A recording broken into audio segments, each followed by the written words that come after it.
अध्याय 66। नन्ही राजकुमारी और बर्फीली चाय। काफी समय तक लिस्बेथ सोचती रही।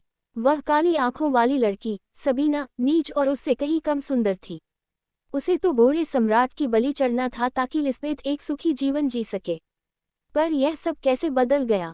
राजकुमार ने लिस्बेथ को नजरअंदाज कर दिया और उस बदली गई लड़की पर अपना प्यार लुटाने लगा। आज जब सबीना ने उसे नीलम का हेयरपिन उपहार में दिया तो लिस्बेथ को वह दान जैसा लगा। उसे लगा कि सबीना ने उसकी जगह छीन ली है, उसका राजकुमार छीन लिया है। लिस्बेथ की नफरत अब एक पागलपन में बदल रही थी। उसकी नज़र में सबीना ही उसके हर दुख की जड़ थी। बाहर मौसम बहुत ठंडा हो गया था। मैं पिछले 10 घंटों से राजकुमारी रोजेलिया के इंतजार में बगीचे में बैठी थी। मेरे सामने ठंडे सैंडविच और बर्फ जैसी ठंडी चाय पड़ी थी। मैंने जानबूझकर बगीचे को खिलौनों, रिबनों और रंग बिरंगे कुशनों से सजाया था, एक मासूम चाय पार्टी का लालच। मेरी दासियां ठंड से नीली पड़ रही थीं।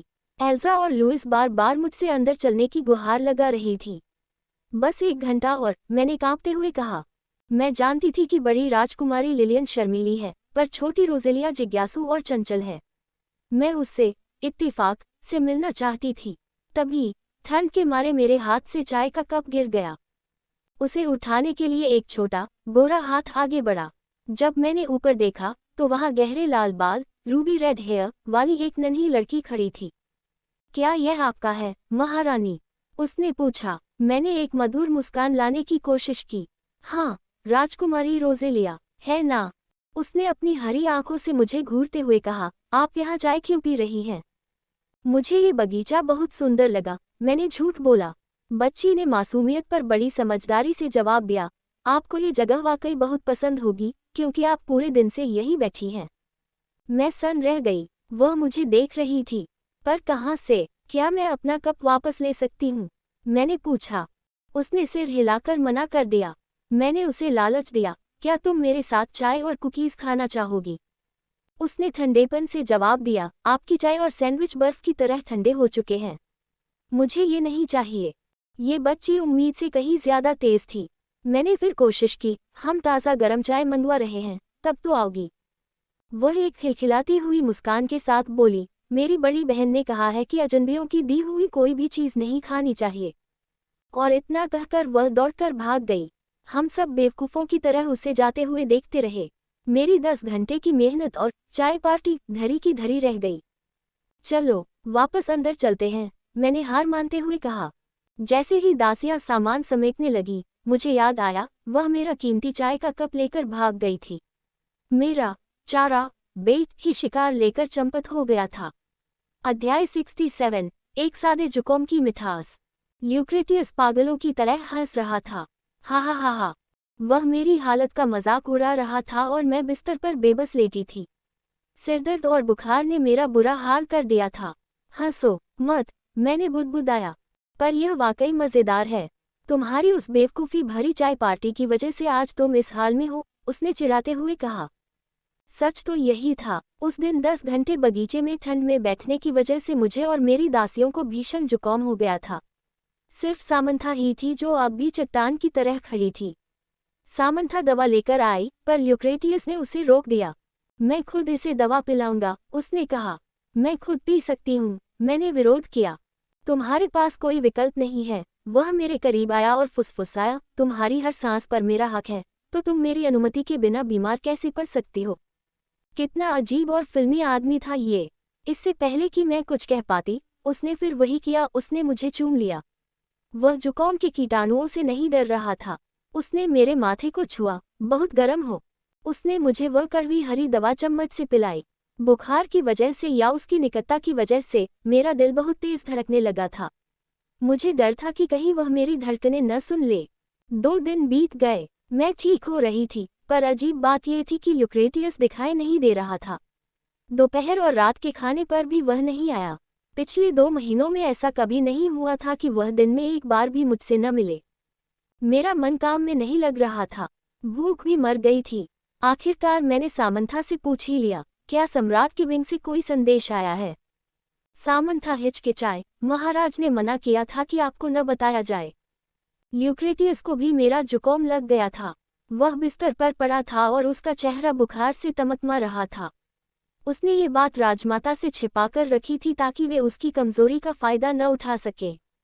सामंथा, तुम जाओ, आज रात मैं इनका ख्याल रखूंगी, मैंने आदेश दिया। कमरे में अंधेरा था, बस कुछ मोमबत्तियां जल रही थीं। वह गहरी नींद में था। मैंने उसके चेहरे को ध्यान से देखा। वह इतना सुंदर था कि इंसान नहीं लगता था, पर आखिर वह भी एक इंसान ही था, बुखार से जूझता हुआ। मैंने उसे बिना वजह परेशान करने के लिए उसके माथे पर उंगली से प्रहार पोक किया। मुझे फालतू में चिंता में डाल दिया। अचानक मेरा ध्यान उसके होठों पर गया और मेरा शरीर फिर से गर्म होने लगा। नहीं, ये सब सोचना बंद करो, सबीना, मैंने खुद को झिड़का। अध्याय 68, सबसे खतरनाक आदमी और औरत। ल्यूक्रेटियस गहरी नींद में था। मैंने उसे सोते हुए देखा। मेरी सांसों पर हक जता रहे थे और अब मेरा ही जुकाम तुम्हें लग गया। तुम तो मुझसे भी ज्यादा बीमार और कमजोर लग रहे हो, डरपोक। हाँ हाँ हाँ। जैसे ही मैं हंसी, मुझे अपनी मूर्खता पर शर्म आने लगी। मैंने तय किया कि अब बहुत हो गया, मुझे उनका ख्याल रखना चाहिए। मैंने देखा कि यूक्रेटियस को पसीना आ रहा था और उसकी कमीज पूरी तरह गीली हो चुकी थी। मैंने सामंथा से गर्म पानी, तौलिया और एक साफ कमीज मंगवाए। मैंने तौलिए से उसका माथा पोंछा और जैसे जैसे मैं नीचे की ओर बढ़ी, मेरी धड़कनें तेज होने लगीं। उसकी लंबी गर्दन और चौड़ा सीना, गीली कमीज के पार सब कुछ साफ दिख रहा था। मुझे उसकी कमीज बदलनी थी। मैंने कांपते हाथों से उसकी कमीज पकड़ी ही थी कि अचानक यूक्रेटियस ने मेरी कलाइयां पकड़ ली और मुझे अपनी ओर खींच लिया। मैं अपना संतुलन खो बैठी और बिस्तर पर उसके नीचे गिर गई। उसकी नग्न त्वचा का स्पर्श मेरे लिए एक झटका था। तुम तो बहुत उग्र और आक्रामक, पैशनेट निकली। वह अपनी हरी आंखों से मुझे घूरते हुए मुस्कुराया। क्या? मैंने कुछ नहीं किया, आपने मुझे खींचा है, मैं चिल्लाई। एक ही बात है, उसने शरारत से कहा और मेरे बालों से खेलने लगा। लगता है आखिरकार तुम मुझे चाहती ही हो, तभी तो खुद मेरे बिस्तर पर कूद पड़ी। कमरे की हल्की रोशनी में उस आधे नग्न और भीगे हुए आदमी के साथ बिस्तर पर होना बहुत खतरनाक था। मुझे जाने दो, मैं छटपटाई। नहीं, बुखार की वजह से मुझे धुंधला दिख रहा है। अगर तुम दूर गई तो मैं तुम्हारा चेहरा नहीं देख पाऊंगा। मेरा दिमाग जैसे ओवन में रखा हो, इतना गर्म हो रहा था। यूक्रेटियस पहले से ही बेहद आकर्षक था और इस समय वह और भी ज्यादा सेक्सी लग रहा था। मेरे मुंह से अचानक निकल गया, ये बहुत खतरनाक है। खतरा? कैसा खतरा? मैं तुम्हें चोट नहीं पहुंचाऊंगा, उसने मासूमियत से पूछा। नहीं, मेरा मतलब, तुमसे मुझे खतरा नहीं है, मुझसे तुम्हें खतरा है। You are in danger from me. सन्नाटा छा गया। मुझे लगा कि मैं दुनिया की सबसे बड़ी बेवकूफ हूँ। यूक्रेटियस हंसा। क्या तुम मुझे जहर दोगी? उससे तुम्हारा क्या फायदा होगा? मैं उसकी पकड़ से छूटने की कोशिश कर रही थी। हाँ, मैं एक खतरनाक औरत हूँ, इसलिए मुझे जाने दो। इससे पहले कि मैं वाक्य पूरा करती, उसने मुझे फिर से नीचे दबा लिया। एक खतरनाक औरत को एक खतरनाक आदमी की जरूरत होती है। क्या मैं तुम्हें खतरनाक नहीं लगता? उसने फुसफुसाते हुए पूछा। मैं जानती हूँ कि आप इस साम्राज्य के सबसे खतरनाक आदमी हैं, मैंने बिना सोचे जवाब दिया। उसकी आंखें चमक उठी। ये सुनकर अच्छा लगा। और तुम इस साम्राज्य की सबसे खतरनाक औरत हो। इसके बाद एक लंबा और गहरा चुंबन किस शुरू हुआ। मैंने अपना आपा खो दिया था। मेरे हाथ उसके कंधों और बाहों को थामे हुए थे। जब वह चुंबन खत्म हुआ, मैं बुरी तरह हौंफ रही थी। यूक्रेटियस ने धीरे से मेरे कॉर्सेट को छुआ। मेरा शरीर पत्थर की तरह सख्त हो गया। मुझे पता था कि अगर उसने आज रात कोशिश की तो मैं मना नहीं कर पाऊंगी। मेरा शरीर वही चाह रहा था जो वह चाहता था। मैं वाकई आज रात ये करना चाहता हूँ, उसने धीरे से कहा। अध्याय 69, पुराने जख्म और लाइब्रेरी का भूल भुलैया। मेरा दिल फटने को था। क्या वाकई आज रात वह होने वाला था? तभी अचानक यूक्रेटियस ने अपना चेहरा झुकाया और कमजोर आवाज में कहा, पर मैं नहीं कर सकता। मेरा शरीर मेरा साथ नहीं दे रहा। एक मामूली जुकाम ने मुझे इतना कमजोर कर दिया। मुझे अजीब लगा। एक तरफ राहत थी तो दूसरी तरफ निराशा। क्या मैं पागल हो गई थी? वह बिस्तर पर ढह गया और कराहने लगा। मैंने उसकी तीमारदारी शुरू की। उसके पसीने से भीगे चेहरे और शरीर को पोंछते समय वह नींद में मुस्कुराया और बुदबुदाया, बिल्कुल वैसा ही लग रहा है जैसे बचपन में मेरी माँ किया करती थी। उसके शरीर को साफ करने के बाद अब उसे सूखी कमीज पहनानी थी।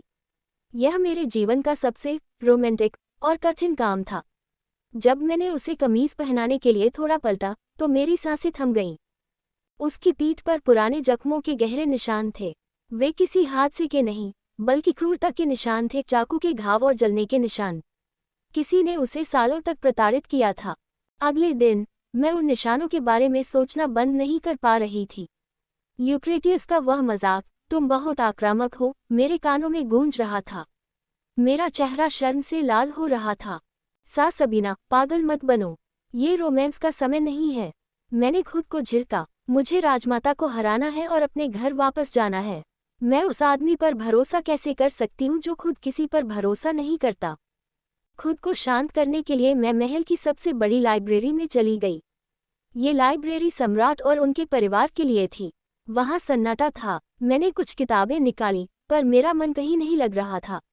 एल में बिताया गया वह समय याद करके मुझे गुस्सा आने लगा। बोनाफिट परिवार की वजह से ही मुझे इस दुनिया से नफरत हो गई थी।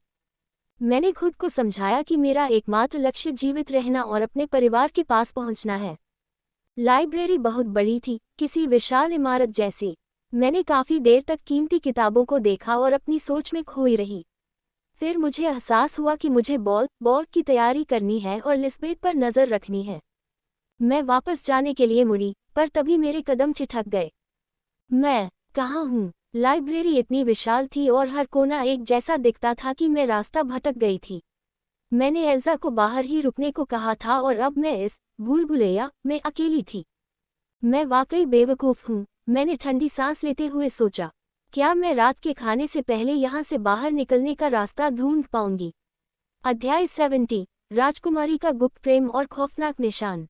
मैं लाइब्रेरी की भूल-भुलैया में रास्ता ढूंढने की कोशिश कर रही थी कि तभी मुझे फुसफुसाहट सुनाई दी। मैं चुपचाप आवाज़ का पीछा करते हुए एक बड़ी अलमारी के पीछे छिप गई।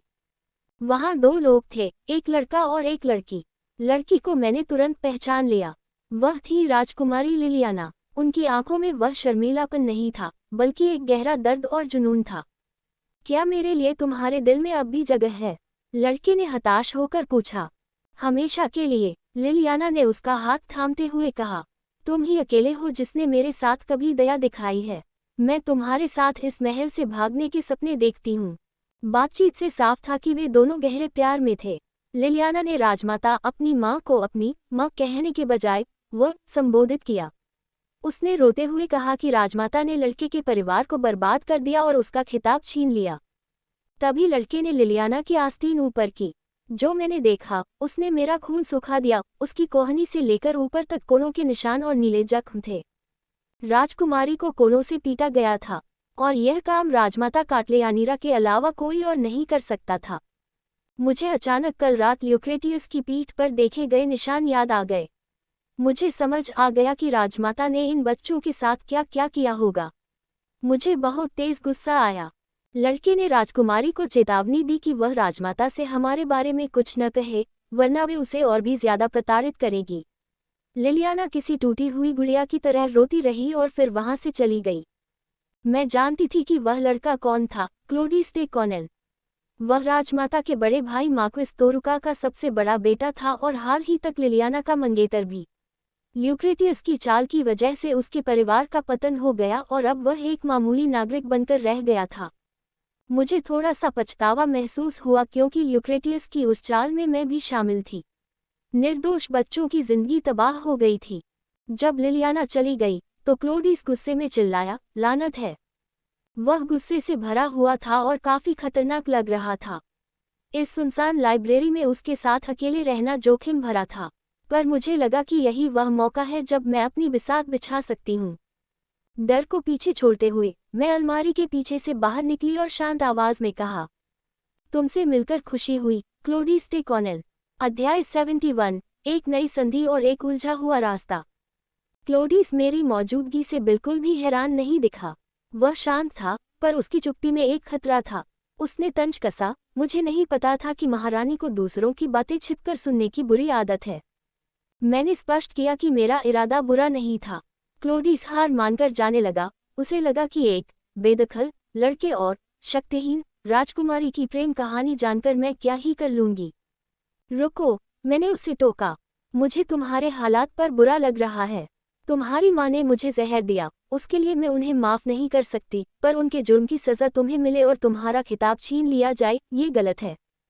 क्लोडिस भड़क गया। उसे लगा मैं उसका मजाक उड़ा रही हूँ, पर मैंने सीधे मुद्दे की बात की। क्या तुम मेरे साथ काम करना चाहोगे? मेरी तरफ होना चाहोगे? उसने अविश्वास से पूछा। क्या आप मजाक कर रही हैं? मैं एक व्यस्त महिला हूँ। मैं किसी मामूली इंसान के साथ मजाक करके अपना वक्त बर्बाद नहीं करती। मैंने जानबूझकर उसे उकसाने के लिए मामूली शब्द का इस्तेमाल किया। मैंने उसे कड़वी हकीकत दिखाई। अगर राजमाता जीत भी गईं, तो तुम्हारे पिता नया वारिस पैदा करने के लिए दूसरी शादी करेंगे और तुम कभी अपना खिताब वापस नहीं पाओगे। और क्या तुम्हें वाकई लगता है कि राजमाता जीतेंगी? एक नवजात बच्चा 27 साल के सम्राट का मुकाबला कैसे करेगा? और क्या राजमाता वाकई तुम्हारी मदद करेगी? उन्होंने तुम्हारी माँ को त्याग दिया, जो उनकी सबसे वफादार दासी थी। देखो उन्होंने अपनी बेटी लिलियाना के साथ क्या किया है। जब क्लोडिस ने विरोध करने की कोशिश की, तो मैंने अपना आखिरी और सबसे घातक पत्ता फेंका। क्या तुमने अफवाह सुनी है? राजमाता राजकुमारी लिलियाना की शादी 50 साल के मार्क्विस गैलिसिया से करने की सोच रही है। वह आदमी विकृत परवर्टेड है और उसकी 3 शादियां टूट चुकी हैं। वह उसे सिर्फ इसलिए बेच रही है क्योंकि गैलिसिया के पास एक बड़ी सेना है। क्लोडिस टूट गया। उसकी आंखों में हताशा साफ दिख रही थी। मैं क्या करूं? क्या सम्राट को बता दूं कि मेरे पिता गद्दारी कर रहे हैं? नहीं, बिना सबूत के तुम जेल जाओगे। बस इतना याद रखो कि जब राजमाता गिरेंगी, तो वह तुम्हें और लिलियाना को भी साथ ले डूबेंगी। उससे पहले अपना रास्ता ढूंढ लो। मैंने एक काली किताब उठाई और कहा, इस बारे में सोचो। अगर साथ काम करना चाहो, तो इस किताब में नोट छोड़ देना। मैंने लिलियाना की मदद करने की अपनी इच्छा को जायज़ ठहराया क्योंकि वह मुझे मेरी पुरानी सहेली की याद दिलाती थी। मैं एक फिल्म की हीरोइन की तरह शान से वहां से निकलना चाहती थी, पर तभी मुझे अपनी असलियत याद आई। मैंने झिझकते हुए पूछा, और क्या तुम मुझे बाहर निकलने का रास्ता बता सकते हो? मैं रास्ता भटक गई हूँ। क्लोडिस बस मुझे देखता रह गया। अध्याय 72, पुराने घाव और साझा गुनाह। क्लोडिस की मदद से मैं लाइब्रेरी से बाहर निकली और सीधे ल्यूक्रेटियस के कमरे में पहुंची। बिना किसी भूमिका के मैंने कहा, राजकुमारी लिलियाना के लिए राजमाता की शादी की योजना को तुरंत रोक दे। ल्यूक्रेटियस ने मुस्कुराते हुए कारण पूछा। मैंने उसे उसी के लहजे में जवाब दिया, जब आपने मुझे जहर मिला पानी दिया था, तब आपने भी कोई स्पष्टीकरण नहीं दिया था। अब आपकी बारी है बिना सवाल पूछे मेरा काम करने की। वह दम रह गया, पर मुस्कुराते हुए हार मान ली। ठीक है, मैं इसे रोक दूंगा। उसे पता था कि मैं राजकुमारियों को अपनी तरफ करने की कोशिश कर रही हूँ। मैंने देखा कि वह अब भी बिस्तर पर था और काम कर रहा था। मुझे थोड़ा बुरा लगा कि वह बीमार है और मैं उसे आदेश दे रही हूँ। मैंने उसके हाथ से कागज छीन लिए और उसके सहायक को सख्त निर्देश दिए कि जब तक सम्राट पूरी तरह ठीक न हो जाए, उन्हें कोई काम न दिया जाए। तभी मुझे कल रात की याद आई, उसका नग्न सीना और उसकी पीठ के निशान। मैंने झिझकते हुए कहा, कल रात आपकी कमीज बदलते समय मैंने आपकी पीठ के निशान देखे। ल्यूक्रेटियस के चेहरे पर एक कड़वी मुस्कान आई। तो तुमने देख लिया। वैसे भी तुम्हें कभी न कभी पता चलना ही था, क्योंकि हमें हमेशा साथ ही तो रहना है। उसने बताया कि वे निशान पुराने हैं और अब दर्द नहीं देते। उसने एक चौंकाने वाला सच साझा किया। उसे न केवल राजमाता ने, बल्कि उसके पिता, पूर्व सम्राट, ने भी प्रताड़ित किया था। पूर्व सम्राट मेरे दादा, केंटियस तृतीय, से नफरत करते थे क्योंकि वे एक महान सम्राट थे और उनके पिता, पूर्व सम्राट, हर मामले में कमजोर थे।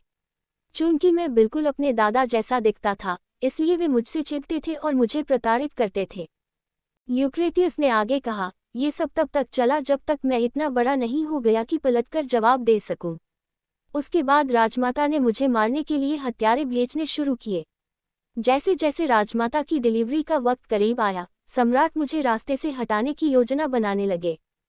उसने मेरी आंखों में झांकते हुए कहा, इससे पहले कि वे मुझे मारते, मैंने उन्हें मार दिया। अपनी जान बचाने के लिए मैंने अपने पिता की हत्या की। मुझे इसका कोई पछतावा नहीं है। उसने मेरा हाथ पकड़ा और धीरे से अपनी ओर खींचा। क्या तुम मुझसे नफरत करती हो? मेरे दिमाग में एक धमाका सा हुआ। क्या मैं उससे नफरत करती थी? उसका अतीत नरक जैसा था और बचने के लिए उसे खुद शैतान बनना पड़ा। मैंने ईमानदारी से मुस्कुराते हुए कहा, बिल्कुल नहीं। मुझे आपको जज करने का कोई अधिकार नहीं है। इतना अस्पष्ट जवाब? उसने पूछा। मैंने सिर हिलाया। उस रात मैं भी वहां थी। मैंने झूठी गवाही दी। जब निर्दोष पर इल्जाम लगा तब भी मैं चुप रही। पूरी दुनिया आपको गलत कह सकती है, पर मैं नहीं। ल्यूक्रेटियस के चेहरे पर राहत के भाव थे, जैसे वह किसी बोझ से आज़ाद हो गया हो। हाँ, तुम मेरी इकलौती सह अपराधी, अकम्प्लिस हो। मैं भूल गया था। उसने मुझे गले लगा लिया और इस बार मैंने उसे नहीं रोका। इसी तरह वह मेरी बाहों में सो गया। अध्याय 73। एक गुप्त गठबंधन और एक चूम लिया गया कांटा फॉक। महारानी, लुइस ने मुझे काले कवर वाली वह किताब लाकर दी जिसे मैंने लाइब्रेरी से मंगवाया था। उसके लिए ये सिर्फ युद्ध के इतिहास की एक किताब थी, पर मेरे लिए ये क्लोडिस के साथ संवाद करने का जरिया थी। किताब के पन्नों के बीच मुझे एक छोटा सा कार्ड मिला। उस पर लाल कुमुदनी, रेड लिली का चित्र बना था, जो राजकुमारी लिलियाना का प्रतीक है। कार्ड पर सिर्फ एक शब्द लिखा था, हाँ, और नीचे 2 अक्षर लिखे थे, CNL, क्लोडिस और लिलियाना। मैं मन ही मन मुस्कुराए। हमारा सौदा पक्का हो चुका था। ये गठबंधन भरोसे पर नहीं, बल्कि जरूरत पर टिका था, और ऐसे रिश्ते अक्सर ज्यादा टिकाऊ होते हैं। महल के मानो हॉल में आज ग्रेट मील का आयोजन था। राजमाता ने अपनी गर्भावस्था का बहाना बनाकर आने से मना कर दिया था, जिसका मतलब था कि इस विशाल हॉल में लंबी मेज के दोनों कोनों पर सिर्फ मैं और ल्यूक्रेटियस थे। सन्नाटा इतना गहरा था कि बर्तनों की आवाज भी गूंज रही थी। मैं घबराहट के मारे बार बार वाइन पी रही थी। क्या मुझे उसे क्लोडिस के बारे में बताना चाहिए? क्या वह पहले से जानता है? क्या उसे बुरा लगेगा कि मैं एक पराये मर्द के साथ लाइब्रेरी में अकेले थी? मुझे ऐसा महसूस हो रहा था जैसे मैं उसे धोखा दे रही हूँ। क्या मैं पागल हो गई हूँ? मैंने खुद से पूछा। तभी उसकी आवाज़ गूंजी, तुम थकी हुई लग रही हो। क्या तबीयत ठीक नहीं है? मैं इतनी बुरी तरह चौंकी कि मेरे हाथ से कांटा फॉक फर्श पर गिर गया। नौकर उसे उठाने के लिए आगे बढ़े, पर ल्यूक्रेटियस ने उन्हें हाथ के इशारे से रोक दिया। वह खुद अपनी कुर्सी से उठा और मेरे पास आया। शाही परिवार के लोग कभी जमीन से चीजें नहीं उठाते, पर ल्यूक्रेटियस ने घुटनों के बल बैठकर वह कांटा उठाया। उसने एक नया चांदी का कांटा मंगवाया, उसे अपनी संतुष्टि के लिए देखा और फिर उसे हल्के से चूम लिया। उसने वह चूम लिया गया कांटा मेरे सामने रख दिया और मुस्कुराते हुए अपनी जगह पर वापस चला गया। मैं सुन्न रह गई। वह हमेशा इतना अजीब क्यों व्यवहार करता था? गुस्से और घबराहट के मिला जुला एहसास के साथ मैंने कद्दू और मेमने के मांस का एक टुकड़ा उसी कांटे से खा लिया। अचानक मुझे एहसास हुआ कि मैंने वही कांटा इस्तेमाल किया है जिसे उसने चूमा था। मेरा चेहरा लाल हो गया। लगता है तुम मुझसे कुछ कहना चाहती हो, ल्यूक्रेटियस ने मेरी आंखों में झांकते हुए कहा। जी, मैं चिल्लाई। उसने शरारत से मुस्कुराते हुए अपनी आंखें सिकुड़ी। तो सच में कुछ बात है। मेरा गला सूख रहा था, पर फिर मैंने खुद को समझाया, मैंने कुछ गलत नहीं किया है। मैं तो उसी के साम्राज्य के लिए काम कर रही हूँ। मैंने हिम्मत जुटाई। यह उस एहसान के बारे में है जो मैंने हाल ही में आपसे मांगा था, लिलियाना की शादी रोकने के बारे में। रुको, ल्यूक्रेटियस ने हाथ उठाया और सेवकों को आदेश दिया, सब बाहर जाओ। पल भर में उस विशाल हॉल में हम दोनों अकेले थे। अब बताओ, मैं सुन रहा हूँ। अध्याय 74। ईर्ष्या, उत्तराधिकार और 3 शिकार। ल्यूक्रेटियस बाहें सिकोड़े मेरा इंतजार कर रहा था। मैंने बिना डरे उसे लाइब्रेरी का पूरा सच बताया। मैंने क्लोडिस डे कॉनेल के साथ एक सौदा किया है। वे हमें राजमाता की कमजोरियां बताएंगे और बदले में हम क्लोडिस का खोया हुआ खिताब वापस दिलाएंगे और उसकी शादी राजकुमारी लिलियाना से कराएंगे। ल्यूक्रेटियस की आंखें सिकुड़ गईं। क्या तुम उन पर भरोसा कर सकती हो? बिल्कुल नहीं, मैंने तुरंत जवाब दिया। मैं उनके चरित्र पर नहीं, बल्कि उनके स्वार्थ और लालच पर भरोसा करती हूँ। ल्यूक्रेटियस मुस्कुराया। उसे मेरा ये व्यवहारिक जवाब पसंद आया। उसने इस गठबंधन को मंजूरी दे दी। उसने स्वीकार किया कि लिलियाना भले ही सीधी हो, पर क्लोडिस जैसा हताश आदमी हमारे काम आ सकता है। तभी ल्यूक्रेटियस के तेवर बदल गए। वह एक छोटे बच्चे की तरह मुंह फुलाकर बोला, वैसे तुम उस लड़के को क्लोडिस कहकर इतने अपनेपन से क्यों बुला रही हो? क्या? मैंने कब? तुमने बुलाया, उसने जोर देकर कहा। और तुम दोनों उस सुनसान लाइब्रेरी में अकेले क्या कर रहे थे? मैं भड़क गई। आप क्या इशारा कर रहे हैं? वहां कुछ नहीं हुआ। मैं जानता हूँ, ल्यूक्रेटियस ने अचानक शांत होकर कहा। तो फिर यह सब क्यों पूछ रहे हैं? उसने मेरी आंखों में झांकते हुए कहा, मुझे बस जेलसी हो रही थी। मेरा चेहरा टमाटर की तरह लाल हो गया। बकवास बंद कीजिए, हमारे पास और भी जरूरी बातें हैं। यूक्रेटियस ने फिर एक बड़ी खबर दी, राजमाता आने वाले बॉल में शामिल नहीं होंगी। वे अपनी गर्भावस्था के आखिरी समय के लिए गिरंड जा रही है, जो महल का एक शांत कोना है। उसने एक और चौंकाने वाला कानून बताया, जब तक मेरा अपना कोई वारिस नहीं होता, मेरी बहनों के पति भी सम्राट बन सकते हैं। यानी अगर लिलियाना की शादी किसी शक्तिशाली इंसान से हो गई, तो वह मेरे सिंहासन के लिए खतरा बन सकता है। इसीलिए क्लोडिस, जो अब एक मामूली इंसान है, के साथ उसका रिश्ता मेरे लिए भी फायदेमंद है। मुझे एहसास हुआ कि मेरा ये छोटा सा सौदा यूक्रेटियस के लिए बहुत बड़ी जीत बन गया था। मैंने व्यंग्य से कहा, बधाई हो। लगता है एक वफादार कुत्ते की तरह मैं अपने मालिक के लिए एक के बजाय 2 शिकार बर्ड्स ले आई हूँ। वह शरारत से मुस्कुराया और मेरे करीब आकर बोला, तुम इसे 3 शिकार बना सकती हो। कैसे? मैंने पूछा। मुझे एक वारिस चाइल्ड देकर। इससे हमारी आधी समस्याएं खत्म हो जाएंगी। मैं अवाक रह गई। वह कमबख्त। अध्याय 75, रक्त रंजित वफादारी और घर की पुकार। राजमाता अपने दोनों बेटियों के साथ महल के एक गुप्त विंग जिरंद चली गई थी। लिस्बेथ भी आजकल बहुत शांत थी, पर उसकी खामोशी में एक अजीब सी बात थी। तैयारियां पूरी हो चुकी थी, इसलिए मैंने घुड़सवारी का आनंद लेने का फैसला किया। बेला, वह बर्फ जैसी सफेद घोड़ी, बहुत शांत थी। मैं उस पर सवार हुई ही थी कि तभी यूक्रेटियस वहां आया। जैसे ही मैंने उसकी ओर मुड़ने की कोशिश की, अचानक कुछ भयानक हुआ। बेला अचानक भड़क गई। वह पागलों की तरह दौड़ने लगी। बचाओ! मैं चिल्लाई। यूक्रेटियस ने दौड़कर मेरे करीब पहुंचते हुए चिल्लाकर कहा, कूद जाओ, बीना। मैंने अपनी आंखें मूंद ली और उसकी बाहों की ओर खुद को उछाल दिया। जमीन और आसमान एक हो गए। मेरा सिर किसी चीज से टकराया और सब काला पड़ गया। महल के नौकरों और दासियों की चीखें गूंज उठी। यूक्रेटियस ने सबीना को लपक तो लिया था, पर गिरने से पहले घोड़ी का एक पैर सबीना को जोर से लगा था। वह बेहोश हो चुकी थी। लो वसन को बुलाओ। यूक्रेटियस की आवाज में ऐसी दहशत थी जो पहले कभी नहीं सुनी गई थी। उसने अपना लबादा उतारकर उसे घास पर लिटाया। तभी उसकी नज़र उस पागल घोड़ी पर पड़ी। बेला के मुंह से झाग निकल रहा था, उसे पक्का जहर दिया गया था। क्रोध से पागल होकर सम्राट ने अपनी तलवार निकाली और एक ही वार में उस सफ़ेद घोड़ी का सिर धड़ से अलग कर दिया। उसका सफ़ेद शरीर खून से लाल हो गया। अगर महारानी को कुछ हुआ, तो यहाँ मौजूद हर एक शख्स अपनी जान से हाथ धोएगा, यूक्रेटियस ने गरजते हुए कहा। सबीना को उसके कमरे में ले जाया गया। यूक्रेटियस का दिल बैठ गया था, उसे लगा जैसे वह मर चुकी है।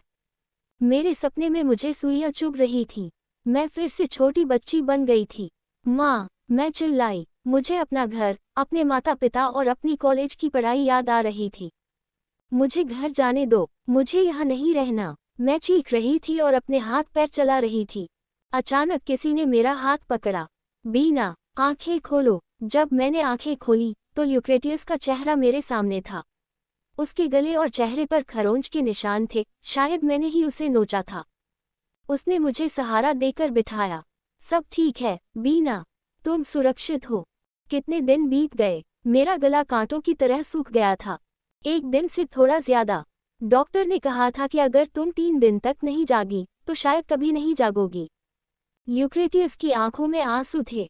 वह एक डरे हुए बच्चे की तरह मेरा हाथ चूम रहा था। शुक्रिया, आंखें खोलने के लिए शुक्रिया। उसकी आवाज में इतना अकेलापन और प्यार था कि मेरा गुस्सा पिघल गया। मैं फिर से सो गई, पर इस बार मुझे डर नहीं लग रहा था। मुझे पता था कि वह मेरा हाथ थामे हुए है। अध्याय 76, दरबार में न्याय और एक टूटा हुआ नीलम। पूरा महल उथल पुथल में था। सबीना की जान बच गई थी, पर वह पूरे 1 दिन तक बेहोश रही। जांच शुरू हुई और जल्द ही यह साफ हो गया कि यह कोई इत्तेफाक नहीं था। जांचकर्ताओं ने यूक्रेटियस को दिखाया कि घोड़े की जीन सैडल के अंदर एक बारीक उपकरण छिपाया गया था। जब कोई उस पर बैठता, तो दबाव से एक छोटी सुई निकलती थी जो घोड़े को चुभती थी।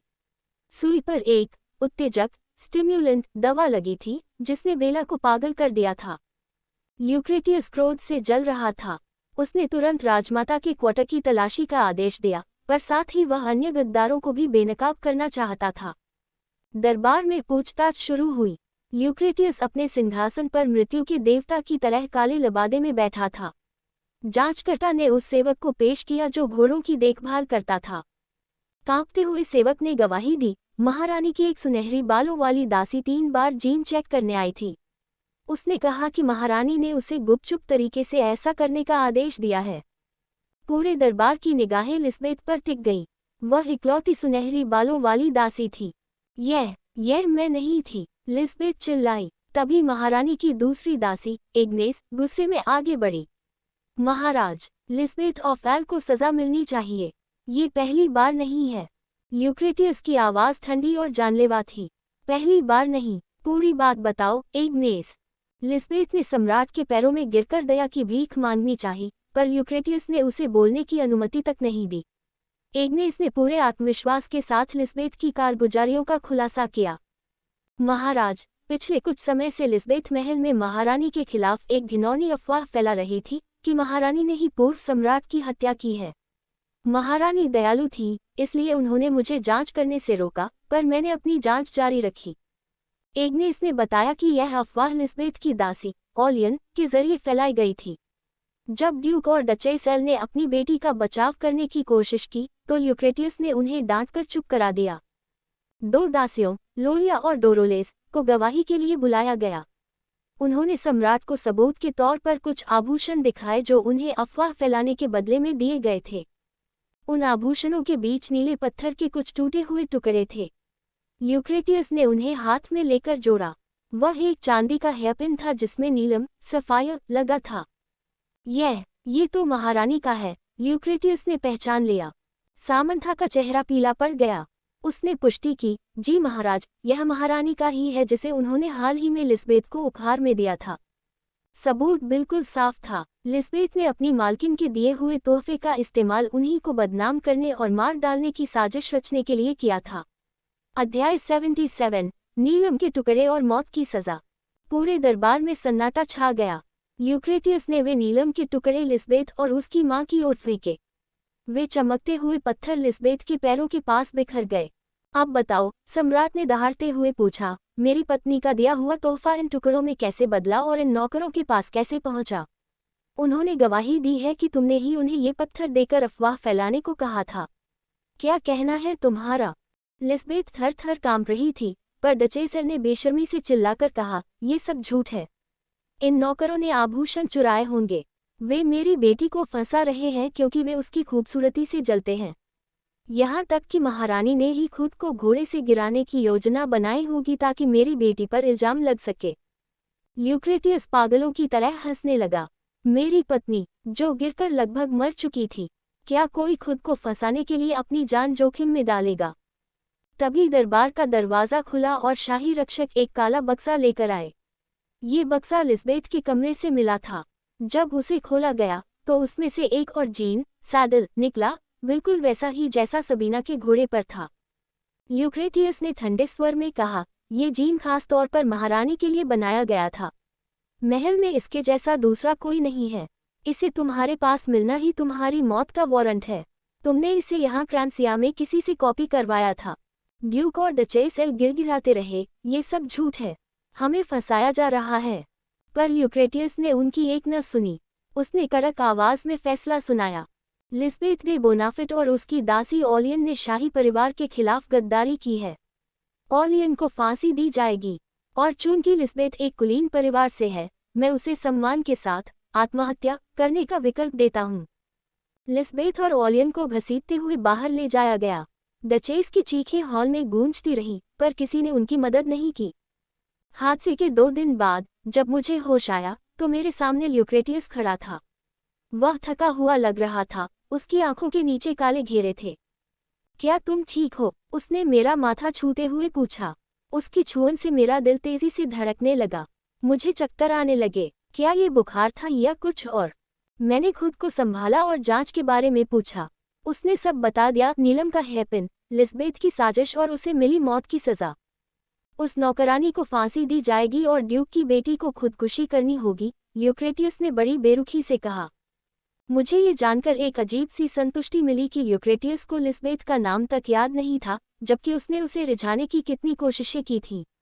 मुझे बुरा लग रहा था कि 2 लोग मरने वाले हैं, पर साथ ही मुझे ये जानकर खुशी हो रही थी कि ल्यूक्रेटियस को उनमें कोई दिलचस्पी नहीं थी। अध्याय 78, आखिरी मौका और कड़वी हकीकत।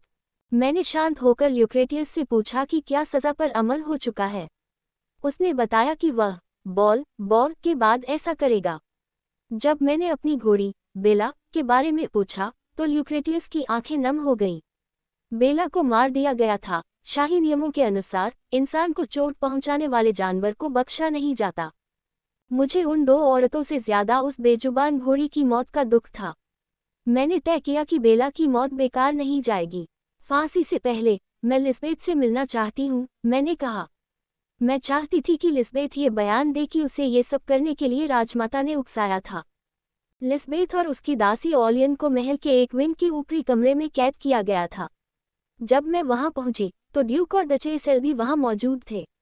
मैं कमजोरी की वजह से एक कुर्सी पर बैठ गई। क्या तुम मेरी हालत पर हंसने आई हो? लिस्बेथ ने सूखे स्वर में पूछा। उसकी आंखों में पछतावा नहीं बल्कि गुस्सा था। मेरे पास इतना फालतू वक्त नहीं है, मैंने जवाब दिया। मैं यहाँ तुम्हें जीने का एक आखिरी मौका देने आई हूँ। जीने का मौका सुनते ही बोनाफिट परिवार की आंखों में उम्मीद चमक उठी। डचेस ने बेशर्मी से कहा, हाँ, आखिर तुम्हें हमारा कर्ज जो चुकाना है। मुझसे अब और सहन नहीं हुआ। चुप रहो, मैंने पहली बार उन पर चिल्लाकर अपना आपा खोया। तुमने मुझे जान से मारने की कोशिश की और अब भी तुम मुझसे कर्ज की बात कर रही हो। मैंने सीधे मुद्दे की बात की, वह जीत सैडल तुम्हें किसने दिया? मुझे पता है कि वह राजमाता कार्टलियानीरा थी। सम्राट उस इंसान को ढूंढ ही लेंगे जिसने उसे बनाया है, पर अगर तुम अभी सच बोल दो तो शायद बच जाओ। वे डरे हुए थे, उन्हें राजमाता का खौफ था। मैंने रक्षकों को तलवारें निकालने का इशारा किया। अगर तुम लोग मेरे किसी काम के नहीं तो तुम्हें जिंदा रखने का क्या फायदा? मैंने ठंडे स्वर में पूछा। तुम्हें प्रिवी काउंसिल के सामने गवाही देनी होगी कि राजमाता ने ही मुझे मारने का आदेश दिया था और सम्राट की हत्या की साजिश भी उन्हीं की थी। ड्यूक का चेहरा पीला पड़ गया। अगर हमने ऐसा किया तो राजमाता हमें मार डालेंगी। तुम वैसे भी मरने वाले हो, मैंने हकीकत बयां की। राजमाता ने तुम्हें वह जीन दिया है, यानी वह तुम्हें चुप कराने के लिए वैसे भी मार देंगी।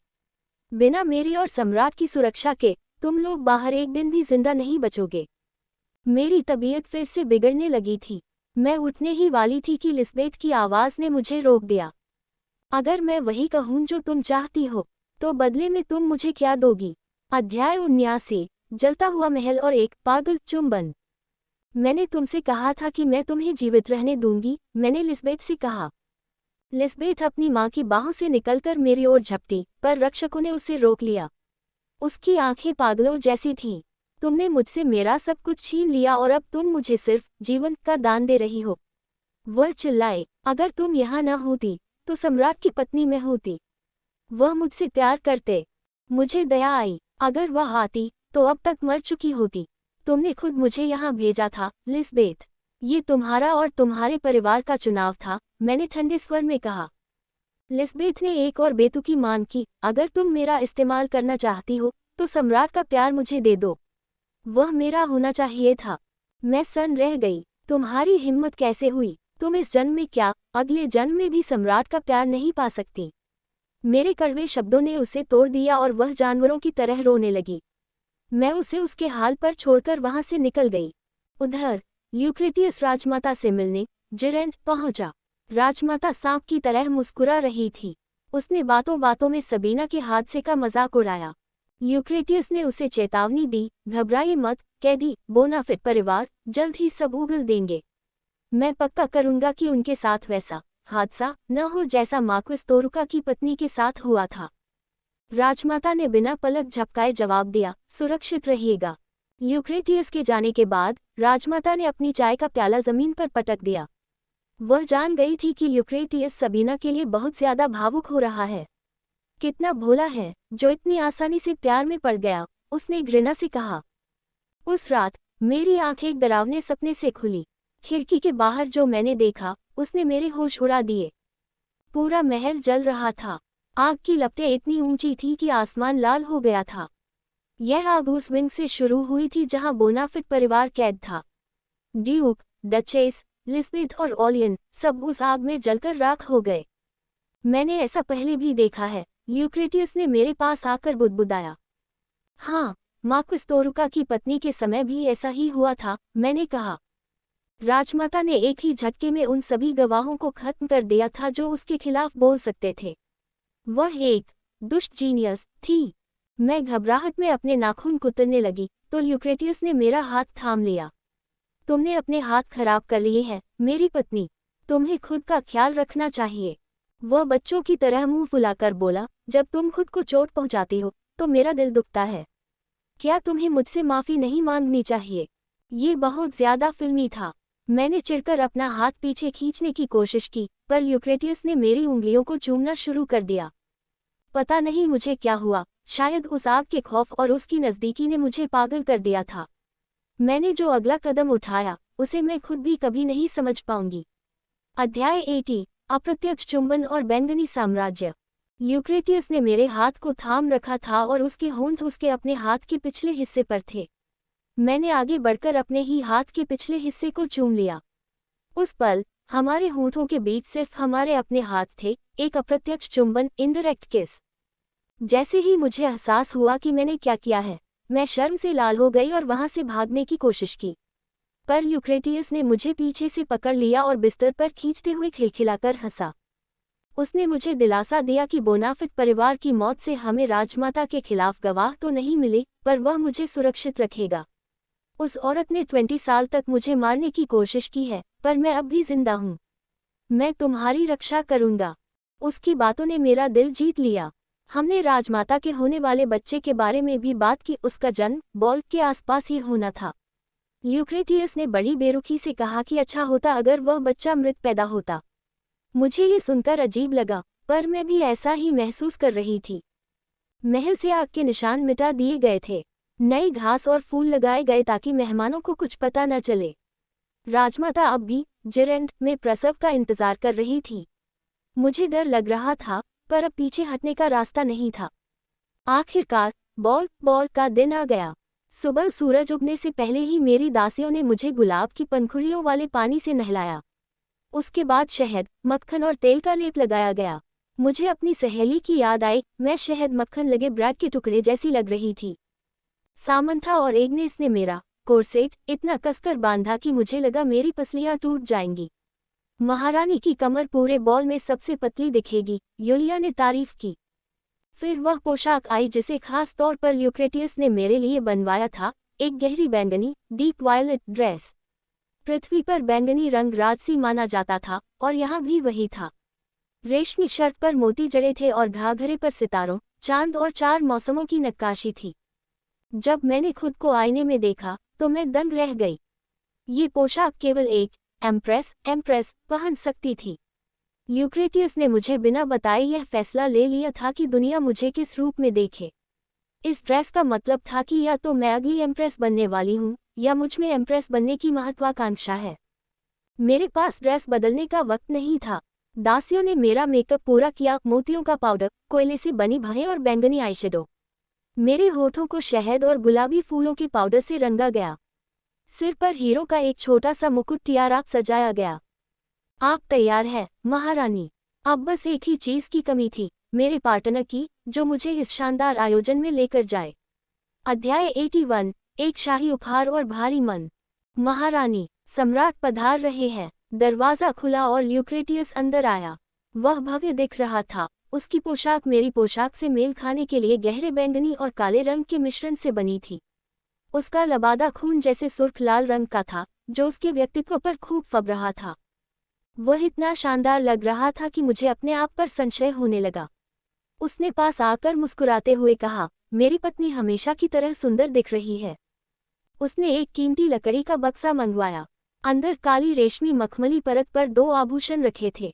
एक ओपल से बना ईयर कफ था जो परी के पंखों जैसा दिखता था। दूसरा एक नीलम सफायर लगा चांदी का हेयरपिन था। मैंने उस हेयरपिन को देखा और सहम गई। ये बिल्कुल वैसा ही था जैसा मैंने लिस्बेथ को दिया था। ल्यूक्रेटियस चाहता था कि मैं उस कड़वी याद को भुला दूं, पर सच तो ये था कि यह देखकर मुझे और भी असहज महसूस हो रहा था। इतनी उदारता के लिए धन्यवाद, महाराज, मैंने विनम्रता से कहा। उसने खुद मेरे कान में वह ईयर कफ पहनाया और मेरे कान को चूमते हुए फुसफुसाया कि मेरी सुंदरता के आगे ये गहने फीके हैं। उसने जेनुआ के राष्ट्रीय खजाने गॉडेस के नीले आंसू, blue tear of the goddess का जिक्र किया। उसके शब्द खतरनाक थे। अगर मैं उनमें रुचि दिखाती तो इसका मतलब जेनुआ के खिलाफ युद्ध छेड़ना होता। मैं ऐसे दुर्लभ गहनों से अपनी तुलना कैसे कर सकती हूँ? मैंने सावधानी से जवाब दिया। जब उसने जोर दिया तो मैंने उसके कान में धीरे से कहा, मैं अपने नाम पर युद्ध नहीं चाहती, इसलिए बेहतर होगा कि लोग आपको खराब नजर वाला, बैड आईसाइट आदमी समझें। ल्यूक्रेटियस ठहाका मारकर हंसा और मेरा हाथ थाम लिया। हम उसी हॉल की ओर बढ़े जहां लिस्बेथ का ट्रायल हुआ था। गलियारा खाली था क्योंकि हर कोई अंदर हमारा इंतजार कर रहा था। उस विशाल सफेद दरवाजे के सामने खड़े होकर मेरे हाथ कांपने लगे। यह मेरे लिए कोई साधारण आयोजन नहीं था। राज्याभिषेक के समय मैं सिर्फ एक मोहरा थी, पर अब मैं खुद एक खिलाड़ी बन चुकी थी। मैंने षड्यंत्र रचे थे, लोगों की किस्मत बदली थी, पर अब मुझे डर लग रहा था। मेरी बैंगनी ड्रेस मुझे बहुत भारी लग रही थी। क्या ये ल्यूक्रेटियस का तरीका था मुझे ये बताने का कि मैं अब इस दुनिया में हमेशा के लिए कैद हूँ? क्या उसका प्यार वाकई प्यार है या सिर्फ मुझे एक बेहतर उपकरण बनाने की कोशिश? ल्यूक्रेटियस ने मेरा हाथ और कसकर थाम लिया। घबराओ मत, मैं हमेशा तुम्हारे साथ हूँ। तभी बिगुल, ट्रम्पेट्स बज उठे। सन्नाटा छा गया। सम्राट और महारानी पधार रहे हैं। अब घबराने का वक्त खत्म हो चुका था। मैंने एक गहरी सांस ली और अपना सिर गर्व से ऊपर उठाकर कदम आगे बढ़ाए। अध्याय 82, एक के बाद एक उलझने। सम्राट और उनकी पत्नी की जय हो। सम्राट चिरायु हूँ। सैकड़ों लोगों ने एक साथ हमारा अभिवादन किया। हम एक लंबे लाल कालीन पर चल रहे थे जिसे शाही मार्ग, रॉयल रोड कहा जाता था। नियम के अनुसार अन्य शाही सदस्यों को सम्राट के पीछे चलना होता है, लेकिन मैं ल्यूक्रेटियस के ठीक बगल में चल रही थी। मैं इतनी घबराई हुई थी कि मेरे पैर कांप रहे थे। ल्यूक्रेटियस ने धीरे से फुसफुसाया, मुझ पर भरोसा करो, बीना। तुम बहुत घबराई हुई लग रही हो। उसका सहारा पाकर मैं किसी तरह आगे बढ़ पाई। वह एक विशाल वृक्ष की तरह अड़े खड़ा था, जबकि मैं उसके बगल में खुद को बहुत छोटा और डरा हुआ महसूस कर रही थी। जब मैं सिंहासन तक पहुंची तो मुझे वह दिन याद आया जब मैं पहली बार यहाँ आई थी और मुझे सबके सामने घुटने टेकने पड़े थे। आज मैं खुद सिंहासन पर बैठ रही थी। हालांकि मेरा सिंहासन सम्राट से एक कदम नीचे रखा गया था क्योंकि मैं एम्प्रेस नहीं थी, फिर भी सैकड़ों शक्तिशाली लोगों की निगाहें मुझ पर चाकुओं की तरह चुभ रही थीं। मेहमानों का परिचय शुरू हुआ। जेनुआ के दूसरे राजकुमार कोरोनेल और राजकुमारी लूडिया हमारे सामने आए। जेनुआ वही देश था जहां गॉडेस के नीले आंसू रखे थे। राजकुमार कोरोनेल ने बड़ी चतुराई से बात की और अपने पिता की सफलता का जिक्र किया, जिन्होंने अपने ही भाइयों को मारकर सिंहासन हासिल किया था। ये सुनकर मेरी रूह कांप गई। कोरोनेल का असली इरादा अपनी बहन लूडिया को ल्यूक्रेटियस के करीब लाना था। उसने लूडिया को जेनुआ का मोती बताया और ल्यूक्रेटियस को पहली डांस के लिए आमंत्रित करने की कोशिश की। मैं वहां खुद को फालतू महसूस कर रही थी क्योंकि कोरोनेल मुझे पूरी तरह अनदेखा कर रहा था। लेकिन तभी ल्यूक्रेटियस ने मेरा हाथ पकड़ा और मुझे खींचकर राजकुमार के सामने खड़ा कर दिया। उसने बड़े प्यार भरे और दिखावटी अंदाज में कहा, राजकुमार, लगता है मैंने अभी तक अपनी पत्नी से आपका परिचय नहीं कराया। यह इस साम्राज्य का सबसे अनमोल रत्न है। उसने मेरा कंधा पकड़कर मुझे अपने करीब खींच लिया। इसके बाद कई और मेहमान आए। लगभग हर शक्तिशाली परिवार अपनी बेटी या बहन को ल्यूक्रेटियस की एम्प्रेस या अगली पत्नी बनाने का सपना लेकर आया था। ल्यूक्रेटियस के पास अभी 4 पद खाली थे, एक एम्प्रेस और 3 आधिकारिक पत्नियां। हर बार जब कोई खूबसूरत महिला सामने आती, ल्यूक्रेटियस मुझे आगे कर देता। मुझे ऐसा महसूस हो रहा था जैसे मैं उसकी मानवीय ढाल, ह्यूमन शील्ड हूँ। इस वजह से मैं पूरे हॉल में सबसे ज्यादा नफरत की जाने वाली महिला बन गई थी। लोग मुझे घूर रहे थे और मुस्कुराते मुस्कुराते मेरा चेहरा दुखने लगा था। मैं चिल्लाकर कहना चाहती थी कि मुझे एम्प्रेस नहीं बनना है, मुझे बस यहाँ से जाना है। जैसे ही मेहमानों का परिचय खत्म हुआ, ल्यूक्रेटियस ने मेरा हाथ थामा और मुझे डांस फ्लोर के बीचों बीच ले गया। अध्याय 83, एक जादुई डांस और कड़वे सवाल। बॉल की शुरुआत सम्राट के पहले डांस के साथ हुई। ल्यूक्रेटियस की एकमात्र पत्नी होने के नाते मैंने उसका हाथ थामा। मैं इतनी घबराई हुई थी कि मेरा शरीर सुन्न पड़ गया था। जैसे ही संगीत शुरू हुआ, ल्यूक्रेटियस ने अचानक स्टेप्स बदल दिए। मैं अपना संतुलन खो बैठी और गिरने ही वाली थी, पर उसने मुझे अपनी बाहों में ऊपर उठा लिया और हवा में 6 बार घुमाया। ये रोल का डांस का सबसे कठिन हिस्सा था, जिसे उसने जानबूझकर और भी पेचीदा बना दिया था। क्या आप सामान्य तरीके से मेरी मदद नहीं कर सकते? मैंने चिढ़कर फुसफुसाया। पर उसमें मज़ा नहीं आता, उसने शरारत से जवाब दिया। उसकी इस हरकत ने मेरी घबराहट दूर कर दी। मैं अब पूरी तरह होश में थी। जब संगीत बदला और एक धीमा प्रेम गीत मिनोट शुरू हुआ, तो मुझे वह रात याद आई जब हमने मेरे बेडरूम में चांदनी रात में डांस किया था। डांस करते हुए मेरी नज़रें उस एक इंसान को ढूंढ रही थी जिससे मुझे सबसे ज्यादा मिलना था, मुख्य पुजारन, द प्रीस्टेस। चांदी जैसे सफेद बाल और आंखों पर अनोखे आभूषणों वाली वह पुजारन, आस, ज्ञान के देवता, की सेवा करती थी। वह इस दुनिया की सबसे सम्मानित धार्मिक नेता थी और जादुई शक्तियों वाली आखिरी इंसान मानी जाती थी। वही मेरी आखिरी उम्मीद थी कि मैं अपने घर, पृथ्वी, वापस लौट पाऊंगी। जब मैंने उसे कहीं नहीं पाया, तो मैंने ल्यूक्रेटियस से पूछा, आपने तो कहा था कि पुजारिन यहाँ आएंगी। वे महल में आ चुकी हैं, पर वे इस सार्वजनिक उत्सव में नहीं आएंगी, ल्यूक्रेटियस ने समझाया। वे भगवान की बेटी मानी जाती हैं। एक आसमान में दो सूरज नहीं हो सकते। अगर वे यहाँ आती, तो ये तय करना मुश्किल होता कि कौन किसके सामने झुकेगा। इसलिए शांति बनाए रखने के लिए वे सार्वजनिक आयोजनों से दूर रहती हैं। उसने मुझे सांत्वना दी कि पुजारिन मुझसे अकेले में मिलने के लिए संदेश भेजेंगी। ये सुनकर मैं बहुत खुश हो गई, पर मेरी खुशी देखकर ल्यूक्रेटियस का चेहरा उतर गया। उसने एक ऐसा सवाल पूछा जिससे संगीत की मधुरता अचानक गायब हो गई, क्या तुम अब भी अपने घर लौटने की योजना बना रही हो? संगीत रुक गया, डांस खत्म हो चुका था। हम बस एक दूसरे को खामोशी से देख रहे थे। तीसरा गाना शुरू हुआ, पर मैंने मना कर दिया। मैं थक गई हूँ। ल्यूक्रेटियस ने कुछ नहीं कहा। उसे उसके सवाल का जवाब नहीं मिला था, पर मेरी चुप्पी बहुत कुछ कह रही थी। मैंने एक नकली मुस्कान पहनी और वहां से हट गई। अध्याय 84, दिल की उलझन और खतरनाक चाल। जब सम्राट अपने सिंहासन पर लौटे, तो लोग हाइना की तरह उनकी ओर बढ़े। इस झुंड का नेतृत्व जेनुआ के राजकुमार कोरोनेल कर रहे थे। कोरोनेल किसी भी तरह अपनी बहन लूडिया को ल्यूक्रेटियस की बाहों में डालना चाहता था।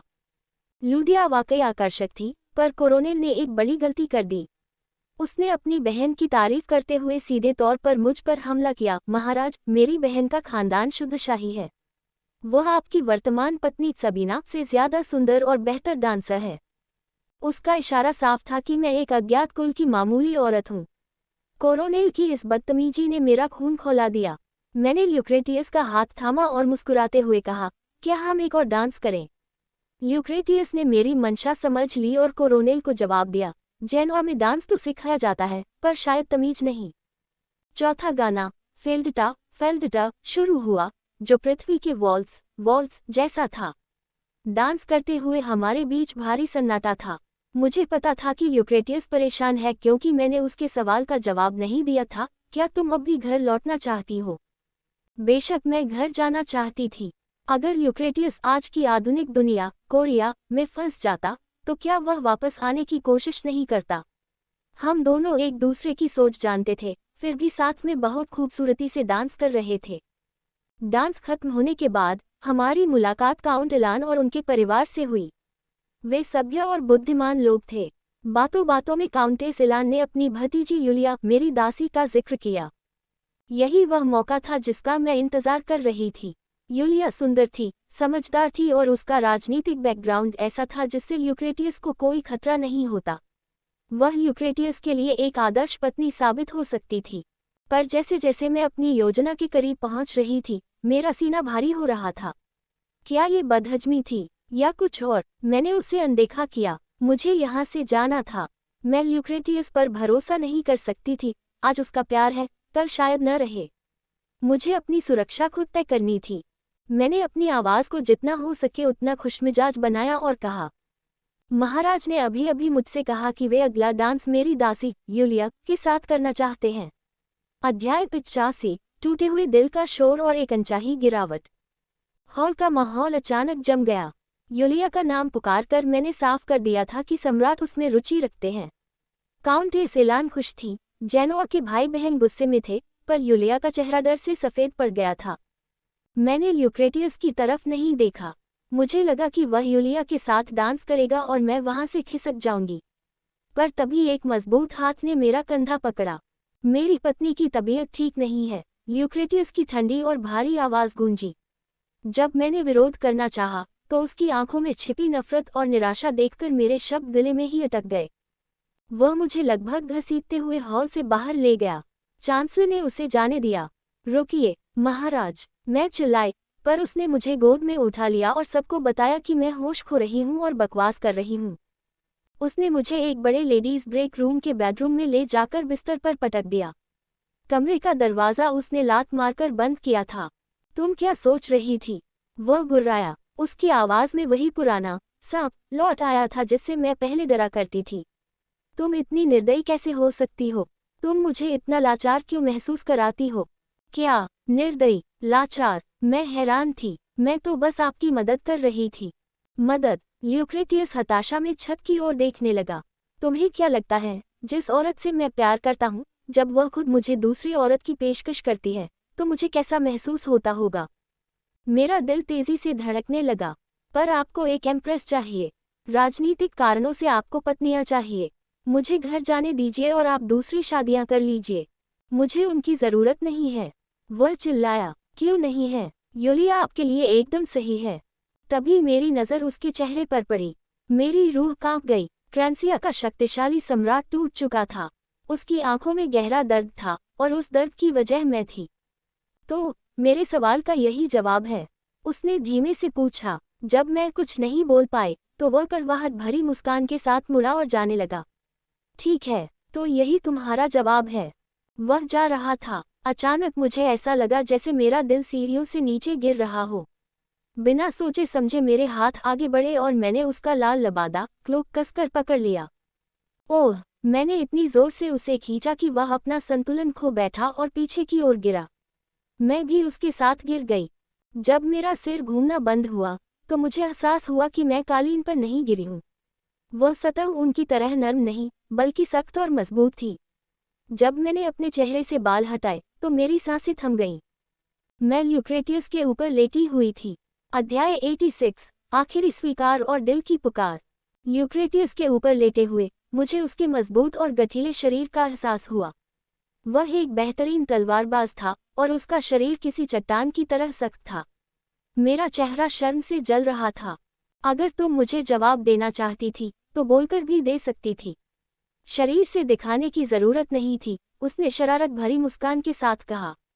शरीर से? कतई नहीं। मैं झटके से उठकर कालीन पर बैठ गई। वह भी हंसते हुए बैठ गया। उसकी हंसी ने कमरे का तनाव कम कर दिया था, पर मेरा दिल अब भी जोरों से धड़क रहा था। तुमने मुझे क्यों रोका, बीना? उसने अचानक संजीदगी से पूछा। मेरे पास कोई जवाब नहीं था। मैं घर जाना चाहती थी, पर उसे जाते हुए देख मेरा दिल बैठ गया था। मैं उस पर भरोसा करने से डरती थी। मुझे डर था कि उसका प्यार अस्थायी है। इसीलिए मैं उसे यूलिया की पेशकश कर रही थी ताकि मैं सुरक्षित रहूं। पर मैं खुद को ही धोखा दे रही थी। ल्यूक्रेटियस ने मेरे उलझे हुए बालों को हटाया। उसकी हरी आंखें शांत समुद्र की तरह थीं, जिनमें मैं डूबती जा रही थी। मैं तुम्हें बता चुका हूँ, मुझे तुम्हारे सिवा कोई और नहीं चाहिए। पर आपको एक योग्य एम्प्रेस चाहिए। आपके हरम में राजकुमारियां होंगी। मैं उन सब का हिस्सा नहीं बनना चाहती, मैं चिल्लाई। मेरे संसार में एक पुरुष की केवल एक ही स्त्री होती है। ल्यूक्रेटियस ने आत्मविश्वास से जवाब दिया, मेरे लिए भी केवल तुम ही हो। मुझे राजनीतिक गठबंधन की जरूरत नहीं। मैं इतना शक्तिशाली हूं कि बिना किसी मदद के राज कर सकूं। तुम मेरे लिए एक चमत्कार, मिरेकल की तरह हो। वह सच कह रहा था। वह नहीं चाहता था कि उसकी पत्नी किसी शक्तिशाली परिवार से हो, क्योंकि उसे डर था कि वह परिवार बाद में सत्ता के लिए संघर्ष करेगा, जैसा कि उसके पिता और सौतेली मां के बीच हुआ था। उसके लिए मेरी कमजोरी ही मेरी सबसे बड़ी ताकत थी। तुम हमेशा भागने की कोशिश करती हो, उसने कड़वाहट से कहा, पर आज नहीं। आज तुम्हें सुनना ही होगा। रुक जाओ, मत कहो। मैं गिड़गिड़ाई। मुझे पता था कि अगर उसने वे शब्द कह दिए, तो मेरे पास वापस लौटने का कोई तर्क नहीं बचेगा। मैं इस आदमी की अभ्यस्त होती जा रही थी, जैसे सांस लेने की। मुझे डर था कि अगर मैंने अपनी भावनाओं को स्वीकार कर लिया, तो मैं कभी यहाँ से जा नहीं पाऊंगी। पर ल्यूक्रेटियस ने मेरे चेहरे को अपने हाथों में थाम लिया। अब भागने का कोई रास्ता नहीं था। उसने मेरी आंखों में गहराई से झांका और फुसफुसाया, मैं तुमसे प्यार करता हूँ, आई लव यू। अध्याय 87, दीवारों का गिरना और एक नई शुरुआत। दुनिया का सबसे प्यारा और सबसे डरावना शब्द प्यार। ल्यूक्रेटियस ने वह शब्द मुझे दे दिया था। मुझे पता था कि मैं उसके साथ निर्दयी रही हूँ। ल्यूक्रेटियस ने मेरे मन की बात ताड़ ली और फुसफुसाया, क्या तुम्हें नहीं लगता कि तुम उस आदमी के प्रति बहुत कठोर हो रही हो जो तुमसे प्यार करता है? उसने मेरी पलकों को चूमा और कहा, मैं अभी तुमसे किसी फैसले की मांग नहीं कर रहा हूँ। मैं चाहता हूँ कि तुम मुझे इसलिए चुनो क्योंकि तुम सच में मुझे चाहती हो। मैं चाहता हूँ कि साबीना मुझे चुने। उस पल मेरा दिल और सहन नहीं कर सका। मेरी आंखों से आंसू बहने लगे। मैं इस खतरनाक दुनिया में अकेले खड़े रहने की कोशिश कर रही थी क्योंकि मुझे लगा था कि यहाँ मेरा कोई नहीं है। मैं इस जीवन को एक बुरे सपने की तरह जी रही थी, ये सोचकर कि एक दिन आँख खुलेगी और मैं वापस अपने घर, अपनी असली दुनिया में पहुँच जाऊंगी। पर 1 साल बीत जाने के बाद हर सुबह इस नर्क में जागना मुझे तोड़ रहा था। क्या मैं वाकई साबीना थी, या मैं बस एक पागल औरत थी जिसे लगता था कि वह दूसरी दुनिया से आई है? ल्यूक्रेटियस ने मेरी उस मजबूत औरत वाली मुखौटों मास्क को उतार फेंका था। उसके सामने मैं सिर्फ एक 20 साल की लड़की थी जो डर से कांप रही थी। मैं उसकी बाहों में फूट फूट कर रोने लगी। उस रात मैं सुबह होने तक रोती रही और ल्यूक्रेटियस मुझे थामे रहा। अगले दिन रोने की थकान और बुखार की वजह से मैं बिस्तर से नहीं उठ पाई। ल्यूक्रेटियस को बॉल के दूसरे दिन अकेले ही जाना पड़ा। महल में अफवाह उड़ गई कि मैं काम के बोझ और पिछले हादसे की कमजोरी की वजह से बेहोश हो गई हूँ।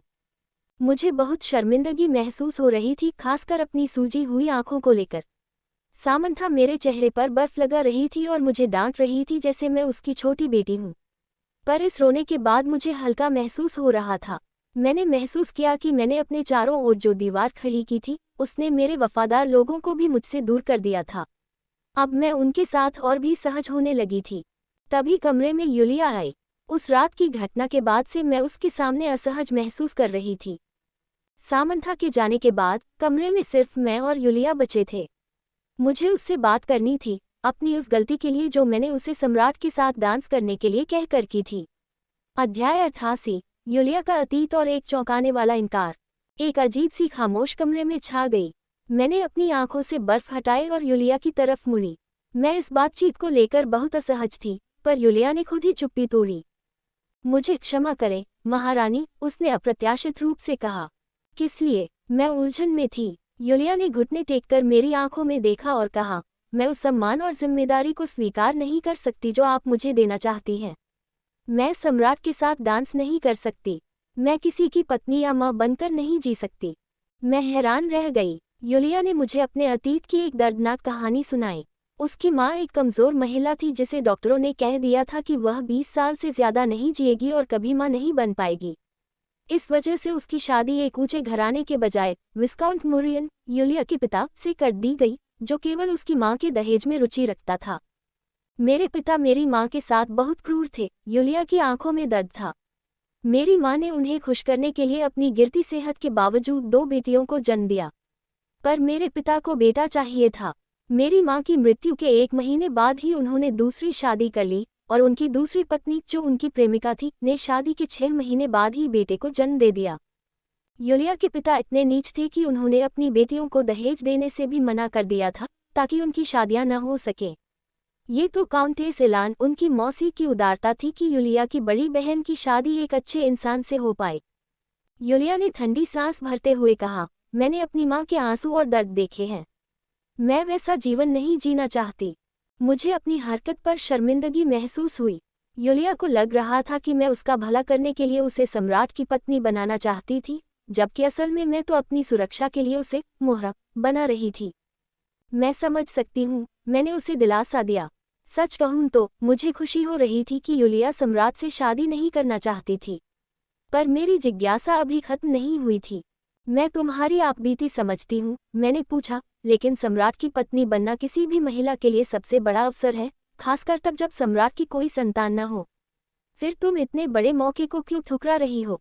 अध्याय 89। एक आधुनिक सोच और दिल की चोरी। यूलिया ने सिर उठाकर आत्मविश्वास से कहा, इस धरती पर एक महिला कभी खुद के लिए नहीं जी पाती। वह किसी की बेटी, किसी की पत्नी और अंत में एक माँ बनकर रह जाती है। अगर मैं इस रास्ते पर चली तो यूलिया के जीने के लिए कोई जगह नहीं बचेगी। मैं दंग रह गई। यूलिया की सोच 21वीं सदी की कोरियाई महिला जैसी थी। इस रूढ़िवादी दुनिया में वह एक आज़ाद करियर चाहती थी, न कि किसी पुरुष की परछाई बनकर जीना। मेरी दासी बनना उसके लिए सम्राट की पत्नी बनने से कहीं बड़ा अवसर था, क्योंकि यहाँ वह स्वतंत्र थी। मुझे माफ कर दो, यूलिया, मैंने उसका हाथ थामते हुए कहा। मैंने तुम्हारी इच्छा पूछे बिना तुम्हारे जीवन के फैसले ले लिए। मैं बहुत स्वार्थी थी। यूलिया की आंखों में आंसू आ गए। आप पहली इंसान हैं जिसने मुझसे ये कहा कि पत्नी और माँ बनना ही खुशी का इकलौता रास्ता नहीं है। उस दिन मुझे इस दुनिया में अपनी पहली सच्ची दोस्त मिली। हम घंटों बातें करते रहे। यूलिया बुद्धिमान थी और उसकी सोच मुझसे बहुत मिलती थी। बातों बातों में यूलिया ने एक शरारती मुस्कान के साथ कहा, महारानी, आप सम्राट के बारे में सोच रही थी, है ना? क्या? नहीं, ऐसा कुछ नहीं है, मैंने हड़बड़ाते हुए कहा। पर यूलिया नहीं रुकी। शायद आपको एहसास नहीं है, पर जब आप सम्राट के साथ होती हैं तो बहुत रिलैक्स महसूस करती हैं। अभी आप उनके बारे में सोचकर ही मुस्कुरा रही थी। मैं शर्म से पानी पानी हो गई। क्या सच में मेरे चेहरे पर सब लिखा था? यूलिया ने सहानुभूति से मेरा हाथ पकड़ा और कहा, इतनी कोशिश मत कीजिए। मैं समझ सकती हूँ कि जिस पति से आप इतना प्यार करती हैं, उसके लिए दूसरी औरतें ढूंढना आपके लिए कितना दर्दनाक रहा होगा। इसीलिए आप बीमार पड़ गईं। मेरे पास कहने को कुछ नहीं बचा था। मैं सम्राट के लिए दूसरी औरतें इसलिए नहीं ढूंढ रही थी क्योंकि मैं महान थी, बल्कि इसलिए क्योंकि मैं अपने डर से भाग रही थी। पर अब यूलिया और ल्यूक्रेटियस दोनों ने मेरे दिल के दरवाजे पर दस्तक दे दी थी। अध्याय 90, प्रकाश और छाया। ल्यूक्रेटियस को अपनी माँ, महारानी बीट्राइस की याद आई। जब वह छोटा था, उसकी माँ ने उससे पूछा था कि वह आने वाले बच्चे को भाई के रूप में चाहता है या बहन के रूप में। ल्यूक्रेटियस बचपन से ही बहुत अभिमानी और बुद्धिमान था। उसने अपनी माँ को बड़ी बेरुखी से जवाब दिया था, मुझे उम्मीद है कि वह लड़की होगी। अगर भाई हुआ तो मुझे सिंहासन के लिए उससे लड़ना होगा। उसकी माँ केवल मुस्कुरा दी थी। ल्यूक्रेटियस को बाद में पता चला कि उसकी माँ की मासूमियत दरअसल एक बलिदान थी। वह एक बेटी चाहती थी क्योंकि सम्राट, ल्यूक्रेटियस के पिता, ने उस अनचाहे बच्चे को अपना मानने से इनकार कर दिया था। एक राजकुमारी शायद जीवित बच जाती, पर एक राजकुमार के लिए महल में कोई जगह नहीं थी। फिर यादें ऑक्टेविया पर आ टिकी, ल्यूक्रेटियस की पहली पत्नी। एक समय वह गुलाब जैसी सुंदर थी, पर अब वह हड्डियों का ढांचा बन चुकी थी। ल्यूक्रेटियस के कमरे में वह खंजर लेकर उसे मारने आई थी। ल्यूक्रेटियस ने उसे बिस्तर पर धकेल दिया। वह उससे नफरत नहीं करता था, पर उसे ऑक्टेविया के लिए कोई सहानुभूति भी नहीं थी। राजमाता कैटलियनिरा ने ऑक्टेविया को ल्यूक्रेटियस के खिलाफ मोहरे की तरह इस्तेमाल करने के लिए चुना था। ऑक्टेविया ल्यूक्रेटियस से बेपनाह प्यार करने लगी थी, पर ल्यूक्रेटियस उसे वह प्यार नहीं दे सका जो वह चाहती थी। उसकी पहली मंगेतर इसाबेला ने कभी प्यार नहीं मांगा था, वह सिर्फ एक राजनीतिक साथी थी। ऑक्टेविया की प्यार की मांग ने ल्यूक्रेटियस को तनाव में डाल दिया। धीरे धीरे ऑक्टेविया का प्यार जुनून और पागलपन में बदल गया। कैटलियनिरा ने इस पागलपन का फायदा उठाया। उस रात ऑक्टेविया ने ल्यूक्रेटियस को शाप दिया, मैं प्रार्थना करती हूँ कि तुम्हें किसी ऐसी महिला से प्यार हो जाए जो तुम्हें छोड़कर चली जाए। तभी तुम मेरा दर्द समझ पाओगे।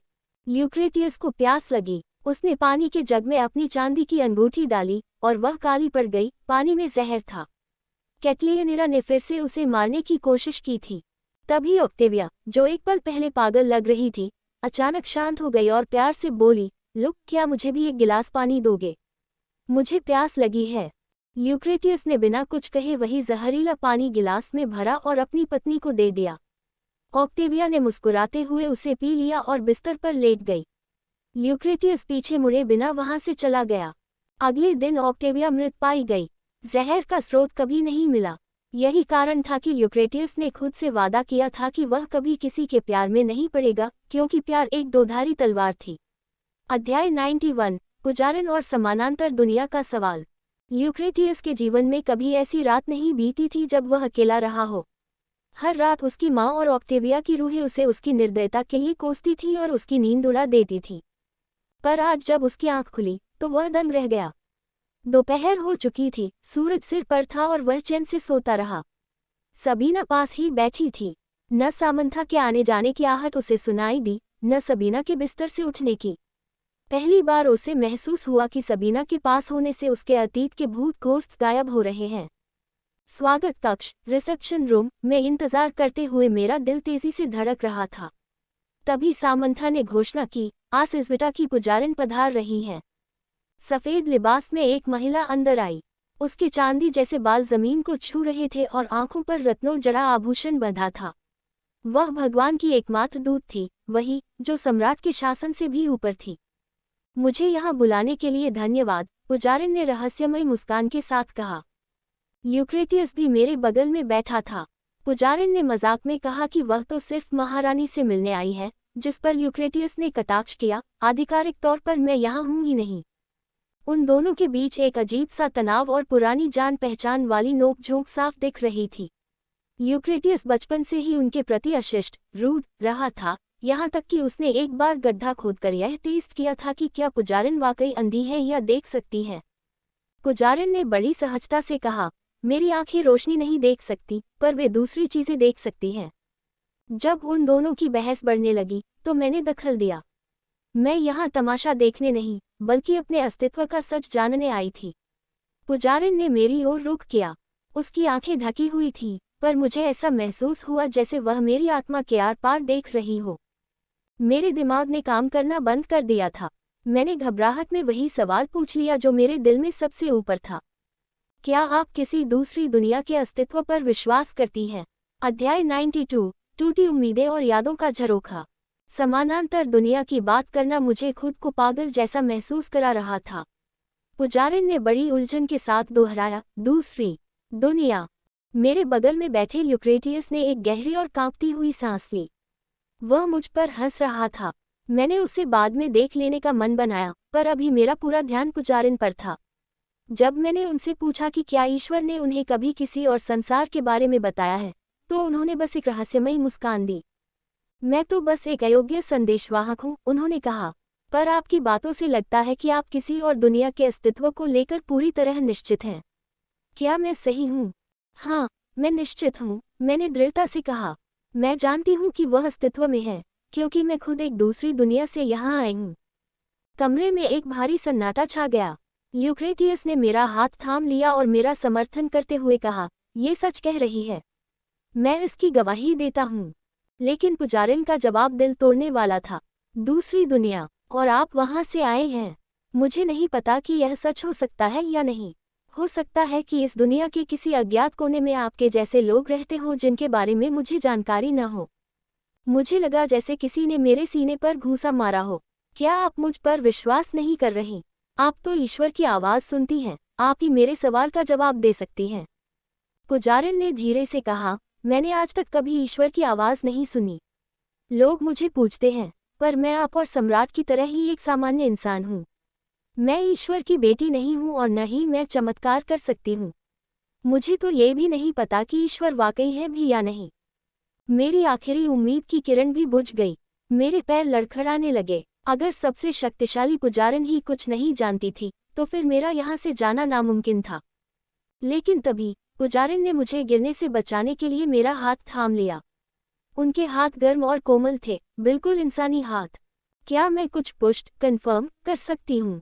पुजारिन ने पूछा। क्या मैं आपका अतीत देख सकती हूँ? आपकी यादें? मैं चौंक गई। क्या मेरी यादें? आप उन्हें कैसे देख सकती हैं?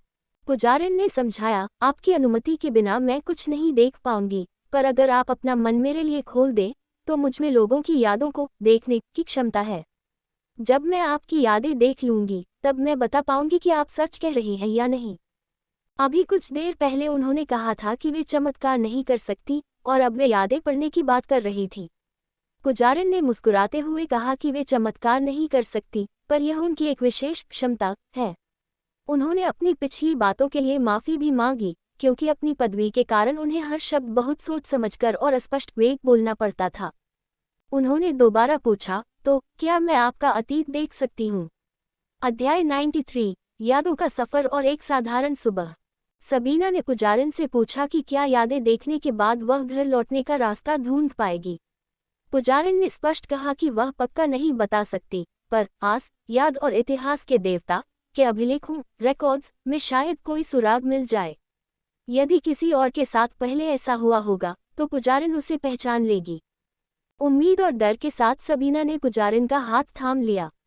पुजारिन ने अपनी आंखों की पट्टी हटाई और सबीना की आंखों में झांका। सबीना की चेतना लुप्त हो गई और वह अपनी पुरानी दुनिया में पहुंच गई।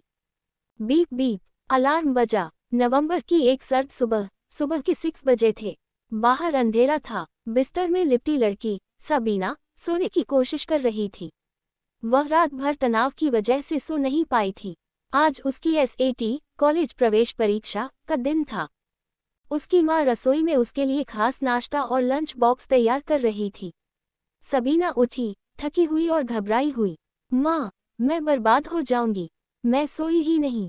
तभी उसकी बड़ी बहन बीन ने कमरे में आकर उसकी पीठ पर जोर से धपकी मारी। अभी से इतनी कमजोर क्यों पड़ रही हो? बीन 2 साल पहले परीक्षा दे चुकी थी और सियोल के एक विश्वविद्यालय में पढ़ती थी। उसने मजाक में सबीना का तनाव कम करने की कोशिश की। माँ ने मेज पर नाश्ता सजाया। उन्होंने अंधविश्वास के चलते ऐसी कोई चीज नहीं बनाई थी जिससे परीक्षा खराब हो, जैसे अंडा या समुद्री शैवाल। सबीना को अपनी माँ का प्यार महसूस हो रहा था। तभी उसके फोन पर एक मैसेज आया। यह उसके पिता का था जो काम के सिलसिले में बाहर थे। मैसेज में एक मजेदार इमोजी के साथ लिखा था, गुड लक बेटी। सबीना ने मुस्कुराते हुए जवाब दिया, आप भी अपना ख्याल रखिएगा पापा। Love you. माँ ने पूछा, परीक्षा कब खत्म होगी? मैं तुम्हें लेने आ जाऊंगी और फिर हम बाहर डिनर पर चलेंगे। सबीना ने मुस्कुराकर कहा, मुझे आपके हाथ का बना किमची स्टू खाना है। वह एक साधारण, खुशहाल परिवार की एक बहुत ही सामान्य सुबह थी। एक ऐसी सुबह जिसे सबीना अब केवल यादों में देख सकती थी। अध्याय 94, यादों का विश्लेषण और वह रहस्यमय पोर्टल। मेरी आंखों के सामने सब कुछ धुंधला गया। पुजारिन के हाथों की छुअन के साथ ही मैं फिर से अपनी यादों के उस काले पर्दे में समा गई। एसएटी की वह सुबह, वह दिन जब मैं इस अजनबी दुनिया में पहुंची। मुझे यहाँ आए 1.5 साल हो चुके थे। मैं सोच रही थी कि पृथ्वी पर मेरे परिवार का क्या हाल हुआ होगा। मेरी दोस्त मेह्युन ने मुझे सबवे ट्रैक पर गिरते हुए देखा था, तो शायद सब ने मुझे मृत मान लिया होगा। पर मेरी लाश कभी नहीं मिली होगी, तो क्या मैं लापता की सूची में हूँ? माँ, पापा, दीदी, जैसे ही पुजारन की शक्ति से मुझे मेरे परिवार के चेहरे साफ दिखाई दिए, मेरा दुख बांध तोड़कर बाहर आ गया। मैं पुजारन के सफ़ेद लिबास को आंसुओं से भिगोते हुए फूट फूट कर रोने लगी। मैं वापस जाना चाहती हूँ। जब मैं शांत हुई तो पुजारिन ने माँ की तरह मुझे सहलाया। उन्होंने स्वीकार किया, शुरुआत में मुझे यकीन नहीं था, पर जो मैंने तुम्हारी यादों में देखा वह इस दुनिया का नहीं है। तुम वाकई एक दूसरे संसार से आए हो। पुजारिन इस नई खोज को लेकर काफी उत्साहित थी, जिसे देखकर मुझे थोड़ा बुरा लगा, पर उन्होंने तुरंत माफी मांग ली। अध्ययन करना हमारा काम है, इसलिए मैं भावनाओं में बह गई। पर मैं तुम्हारी मदद जरूर करूंगी। ल्यूक्रेटियस खामोशी से सब देख रहा था। पुजारिन ने मुझसे उस विशाल संरचना सबवे ट्रेन के बारे में पूछा जो मेरी ओर बढ़ रही थी। मैंने उन्हें समझाया कि वह एक बड़ी गाड़ी जैसी होती है जो सैकड़ों लोगों को ले जाती है। हमने अगले 1 घंटे तक मेरी यादों के उस हिस्से को बार बार रिप्ले किया जहां मैं पटरी पर गिरी थी। वो सुबह मैं घबराहट में जल्दी निकल गई थी। हमारे घर के पास वाले स्टेशन पर सेफ्टी डोर नहीं थे। ट्रेन की लाइट पास आ रही थी। अनाउंसमेंट हो रही थी कि लोग पीली पट्टी के पीछे रहें, पर मैं जल्दी पहुंचने की धुन में पटरी के बहुत करीब खड़ी थी। जैसे ही ट्रेन आई, हवा का एक तेज झोंका चला। ट्रेन की तेज रोशनी ने मेरी आंखों को चौंधिया दिया। मुझे चक्कर आया और मैं आगे की तरफ गिर पड़ी। मेह्युन की चीख मेरे कानों में गूंजी नहीं। बीना। पुजारिन ने उस पल को मेरी यादों में पॉज कर दिया, जैसे कोई मूवी रोक दी हो। उन्होंने दृश्य को जूम किया और कहा, यही है वह। पटरी के ठीक बीचों बीच, ट्रेन के आने से ठीक पहले, हवा में एक बड़ा सा छेद, ओपनिंग जैसा कुछ दिख रहा था। मैंने कांपती आवाज में पूछा, यह क्या है? अध्याय 95, सिंघोल और उभरती भावनाएं। वह छेद बहुत बड़ा नहीं था, बस इतना कि एक इंसान उसमें से गुजर सके। मैंने मन ही मन सोचा, क्या ये एक सिंखोल था? सियोल में अक्सर सिंखोल की खबरें आती थीं। लोग कहते थे कि जमीन के नीचे के पानी के अत्यधिक इस्तेमाल से खाली हुई जगह को भरने के लिए मिट्टी और चट्टानें धंस जाती हैं। पर क्या वे सचमुच गायब हो जाती थीं? शायद वे मेरी ही तरह किसी दूसरी दुनिया में पहुंच जाती थीं। एक तरह से उस सिंघोल ने मुझे ट्रेन से टकराने से बचा लिया था, पर बदले में मुझे इस अजनबी दुनिया में कैद कर दिया था। पुजारिन ने गहरी सोच में डूबते हुए कहा, अगर ये कोई प्राकृतिक घटना थी, तो तुम्हारा वापस जाना बहुत मुश्किल होगा। मेरी आंखों में फिर से आंसू भर आए, लेकिन पुजारिन ने मेरा हाथ थामकर वह बात कही जिसकी मुझे सबसे ज्यादा जरूरत थी, पर मैं हार नहीं मानूंगी। मैं आस के मंदिर के सभी अभिलेखों की जांच करूंगी। शायद वहां तुम्हारी समस्या का कोई समाधान मिल जाए। मैंने कांपती आवाज में उन्हें धन्यवाद दिया। यूक्रेटियस चुपचाप सब देख रहा था। उसने अपना वादा निभाया और हमारे बीच दखल नहीं दिया। उत्सव के बाकी दिन तेजी से बीत गए। पुजारिन से मिली जानकारी मेरे दिमाग में घूमती रही, पर मैंने अपनी एम्प्रेस वाली जिम्मेदारियों में कोई कमी नहीं आने दी। यूक्रेटियस के इजहार ने मुझे थोड़ा सहज बना दिया था। अब मैं अन्य कुंवारी लड़कियों की जलन भरी नजरों का आनंद लेने लगी थी। पर इसका मतलब यह नहीं था कि मैंने यहाँ रुकने का मन बना लिया था। मैं अब भी घर जाना चाहती थी, पर एक सच ये भी था कि मैं उसकी ओर खींच रही थी। मेरा दिल उसके पास होने पर तेज धड़कने लगता था। मैं खुद से सवाल करती, क्या ये प्यार सच्चा है, या मैं बस इसलिए प्रभावित हूँ क्योंकि वह एक बेहद हैंडसम और शक्तिशाली सम्राट है जिसने मुझसे प्यार का वादा किया है। अगर वह सम्राट न होता तो क्या मैं तब भी ऐसा ही महसूस करती? मुझे याद आया कि जब मैंने पहली बार उसे देखा था, तब मैं उससे डरती थी। अब मेरा इतनी जल्दी बदल जाना मुझे खुद ही थोड़ा अजीब लग रहा था। उत्सव का आखिरी दिन था। मैं लोगों की कभी न खत्म होने वाली तारीफों से थक चुकी थी। महारानी, आप आज बहुत सुंदर लग रही हैं। आपका ये सिल्वर ड्रेस जल्द ही पूरे शहर का फैशन बन जाएगा। महिलाओं ने बताया कि उद्घाटन की रात मैंने जो एक कान का आभूषण पहना था, वह लोसनाइट का बना था और वह इतना लोकप्रिय हुआ कि उस वर्कशॉप ने कुछ ही दिनों में साल भर की कमाई कर ली। वे बार बार कह रही थी कि सम्राट मुझसे कितना प्यार करते हैं। वे महिलाएं इशारों में मुझे वह जादूगरनी या डायन कह रही थी जो सम्राट को अपनी उंगलियों पर नचाती है। पर मैंने उन्हें बड़े सलीके से जवाब दिया, मुझे नहीं पता था कि यह इतना कीमती है, वरना मैं इसे स्वीकार ही नहीं करती। मेरी सादगी और किफ़ायती होने की बात सुनकर वे घबरा गईं और तुरंत मेरी तारीफ करने लगी कि मैं कितनी कम खर्च और नेक हूँ। मैंने मुस्कुराकर उन्हें विदा किया। अध्याय 96, वाइन का दाग और सम्राट का बचाव। उत्सव के दौरान हर कोई मुझसे बात करना चाहता था। तभी जेनोआ की राजकुमारी लुडिया एक चुनौतीपूर्ण मुस्कान के साथ मेरे पास आई। वह भला की खूबसूरत थी और उसकी ड्रेस उसके शरीर की बनावट को उभार रही थी। लुडिया ने फुसफुसाते हुए मुझसे बेहद अपमानजनक बात कही, आपकी त्वचा का रंग बड़ा अजीब है। न तो यह उत्तर के लोगों की तरह सफ़ेद है, न ही मेरी तरह सांवला। मुझे लगता है कि ड्यूक ऑफ एल की रखेल मिस्ट्रेस किसी बहुत दूर के इलाके से रही होगी। आसपास के लोग दंग रह गए। लुडिया यही नहीं रुकी, उसने उन गंदी अफवाहों को भी दोहरा दिया कि मैं एक जिप्सी थी जिसे ड्यूक ने पुराने राजा के पास भेज दिया था। मैं उसे करारा जवाब देने ही वाली थी कि तभी पीछे से एक परिचित आवाज आई, ओह नहीं। अचानक लाल रंग की वाइन लुडिया की मोतियों जैसी सफ़ेद ड्रेस पर गिर गई। लुडिया चीख पड़ी। मैंने देखा कि मेरे हाथ में तो शैंपेन थी, फिर ये लाल वाइन कहाँ से आई? पीछे मुड़कर देखा तो यूक्रेटियस खड़ा था। उसने अपनी वाइन का पूरा गिलास लुडिया पर उड़ेल दिया था। लुडिया का भाई प्रिंस कोरोनेल दौड़ता हुआ आया और गुस्से में मुझ पर चिल्लाने लगा, तुम्हारी हिम्मत कैसे हुई? क्या तुम जेनोआ और क्रेंसिया के बीच युद्ध चाहती हो? इससे पहले कि मैं कुछ कहती, यूक्रेटियस ने मेरा कंधा पकड़ा और कोरोनेल से कहा, तुम्हें गलतफहमी हुई है।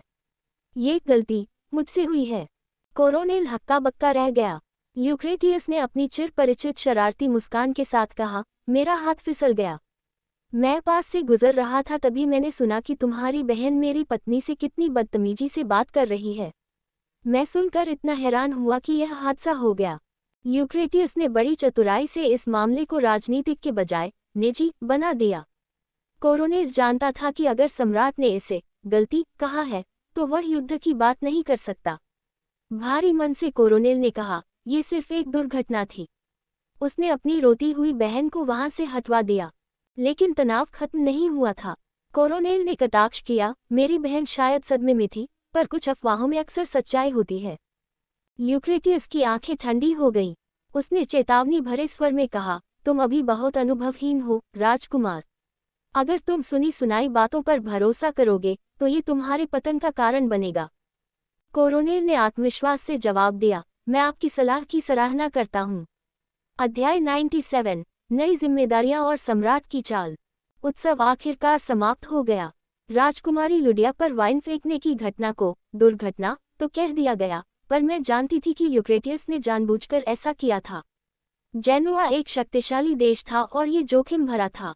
जब मैंने उसे डांटा तो उसने ठंडी मुस्कान के साथ कहा, उन्हें ये याद दिलाने की जरूरत थी कि मैं अपने कमजोर पिता जैसा नहीं हूँ।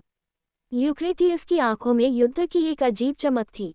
उस रात उसने मुझसे एक सवाल किया, अब जब उत्सव खत्म हो गया है, क्या तुम एक नए काम में मेरी मदद करोगी? ये काम आमतौर पर एम्प्रेस का होता है।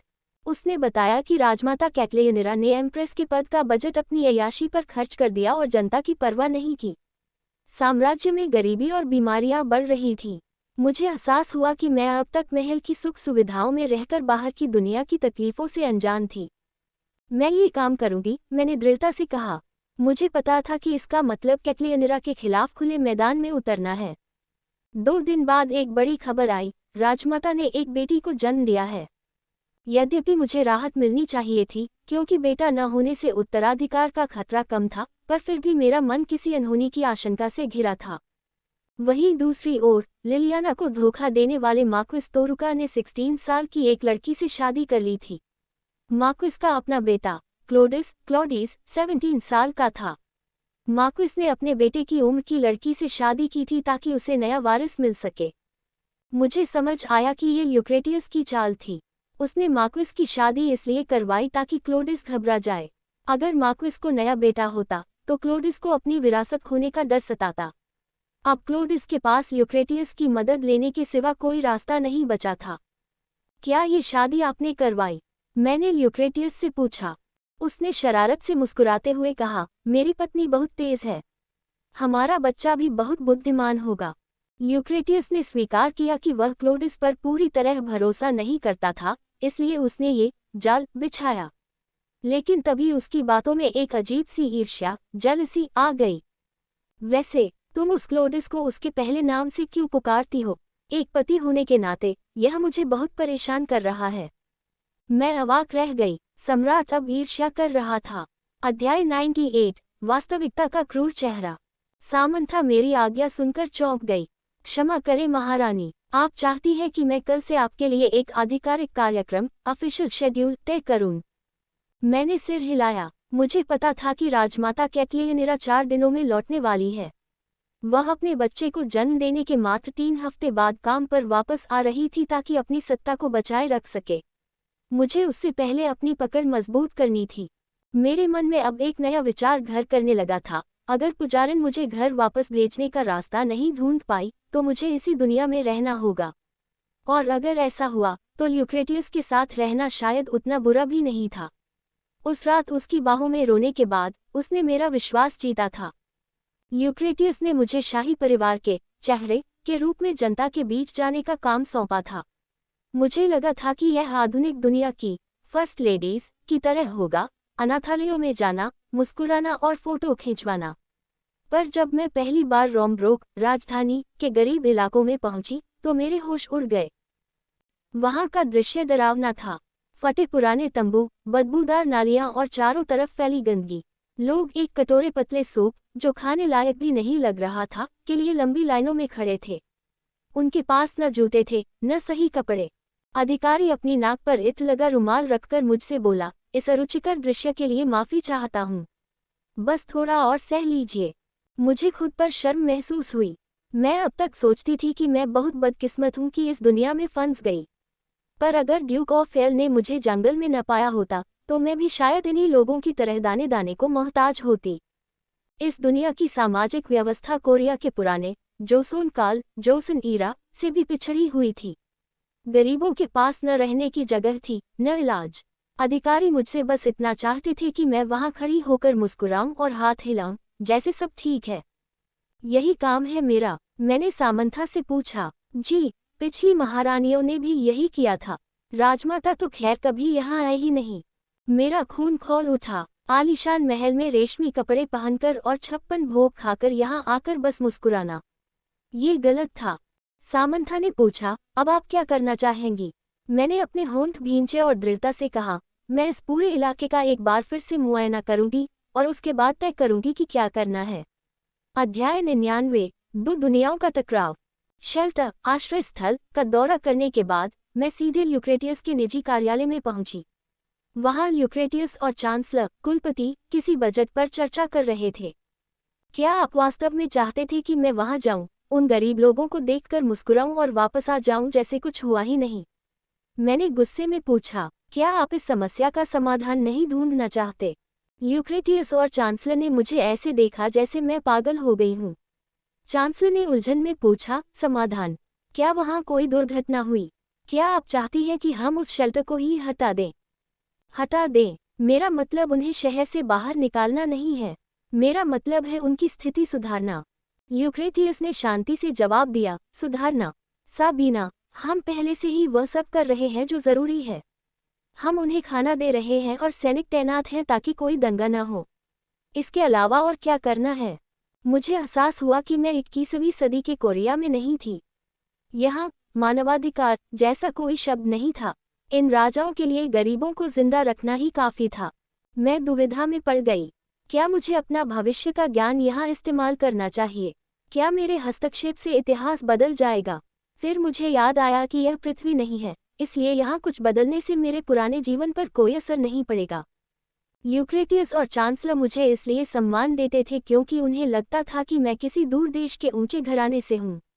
उन्हें लगता था कि गरीबी बस एक प्राकृतिक चीज है जिसे बदला नहीं जा सकता। पर मेरा ज़मीर मुझे चुप रहने की इजाज़त नहीं दे रहा था। मुझे उस 5 साल की बच्ची का चेहरा याद आया जिसके पैर नंगे थे और नाखून टूटे हुए थे।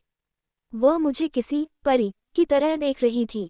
मैं अपने रेशमी कपड़ों और ऐशो आराम के साथ उसे अनदेखा नहीं कर सकती थी। सहानुभूति और अपराध बोध गिल्ट ने मुझे घेर लिया। अब मुझे पता था कि मुझे क्या करना है। अध्याय 100 पुराने दुश्मन और नई ईर्ष्या। अगली सुबह चाय के समय ल्यूक्रेटियस ने हैरानी से पूछा, मैंने सुना है कि तुमने अपने व्यक्तिगत बजट का सारा बचा हुआ हिस्सा उन गरीबों के शेल्टर पर खर्च करने का आदेश दिया है। मैंने शांति से हामी भरी। ल्यूक्रेटियस चकित था क्योंकि एक महारानी का बजट बहुत बड़ा होता है और उसने मुझे 14 पत्नियों के बराबर का हिस्सा दिया था। उसके लिए उन गरीबों पर पैसा खर्च करना बर्बादी जैसा था। मैंने बस अपराध बोध गिल्ट के कारण ऐसा किया, मैंने सच कहा। ल्यूक्रेटियस पूरी तरह नहीं समझा, पर उसने मेरी इच्छा का सम्मान किया। उस सुबह शेल्टर में ज़रूरत का सारा सामान पहुंचा दिया गया और गरीब लोग मुझे देवी कहकर पुकारने लगे।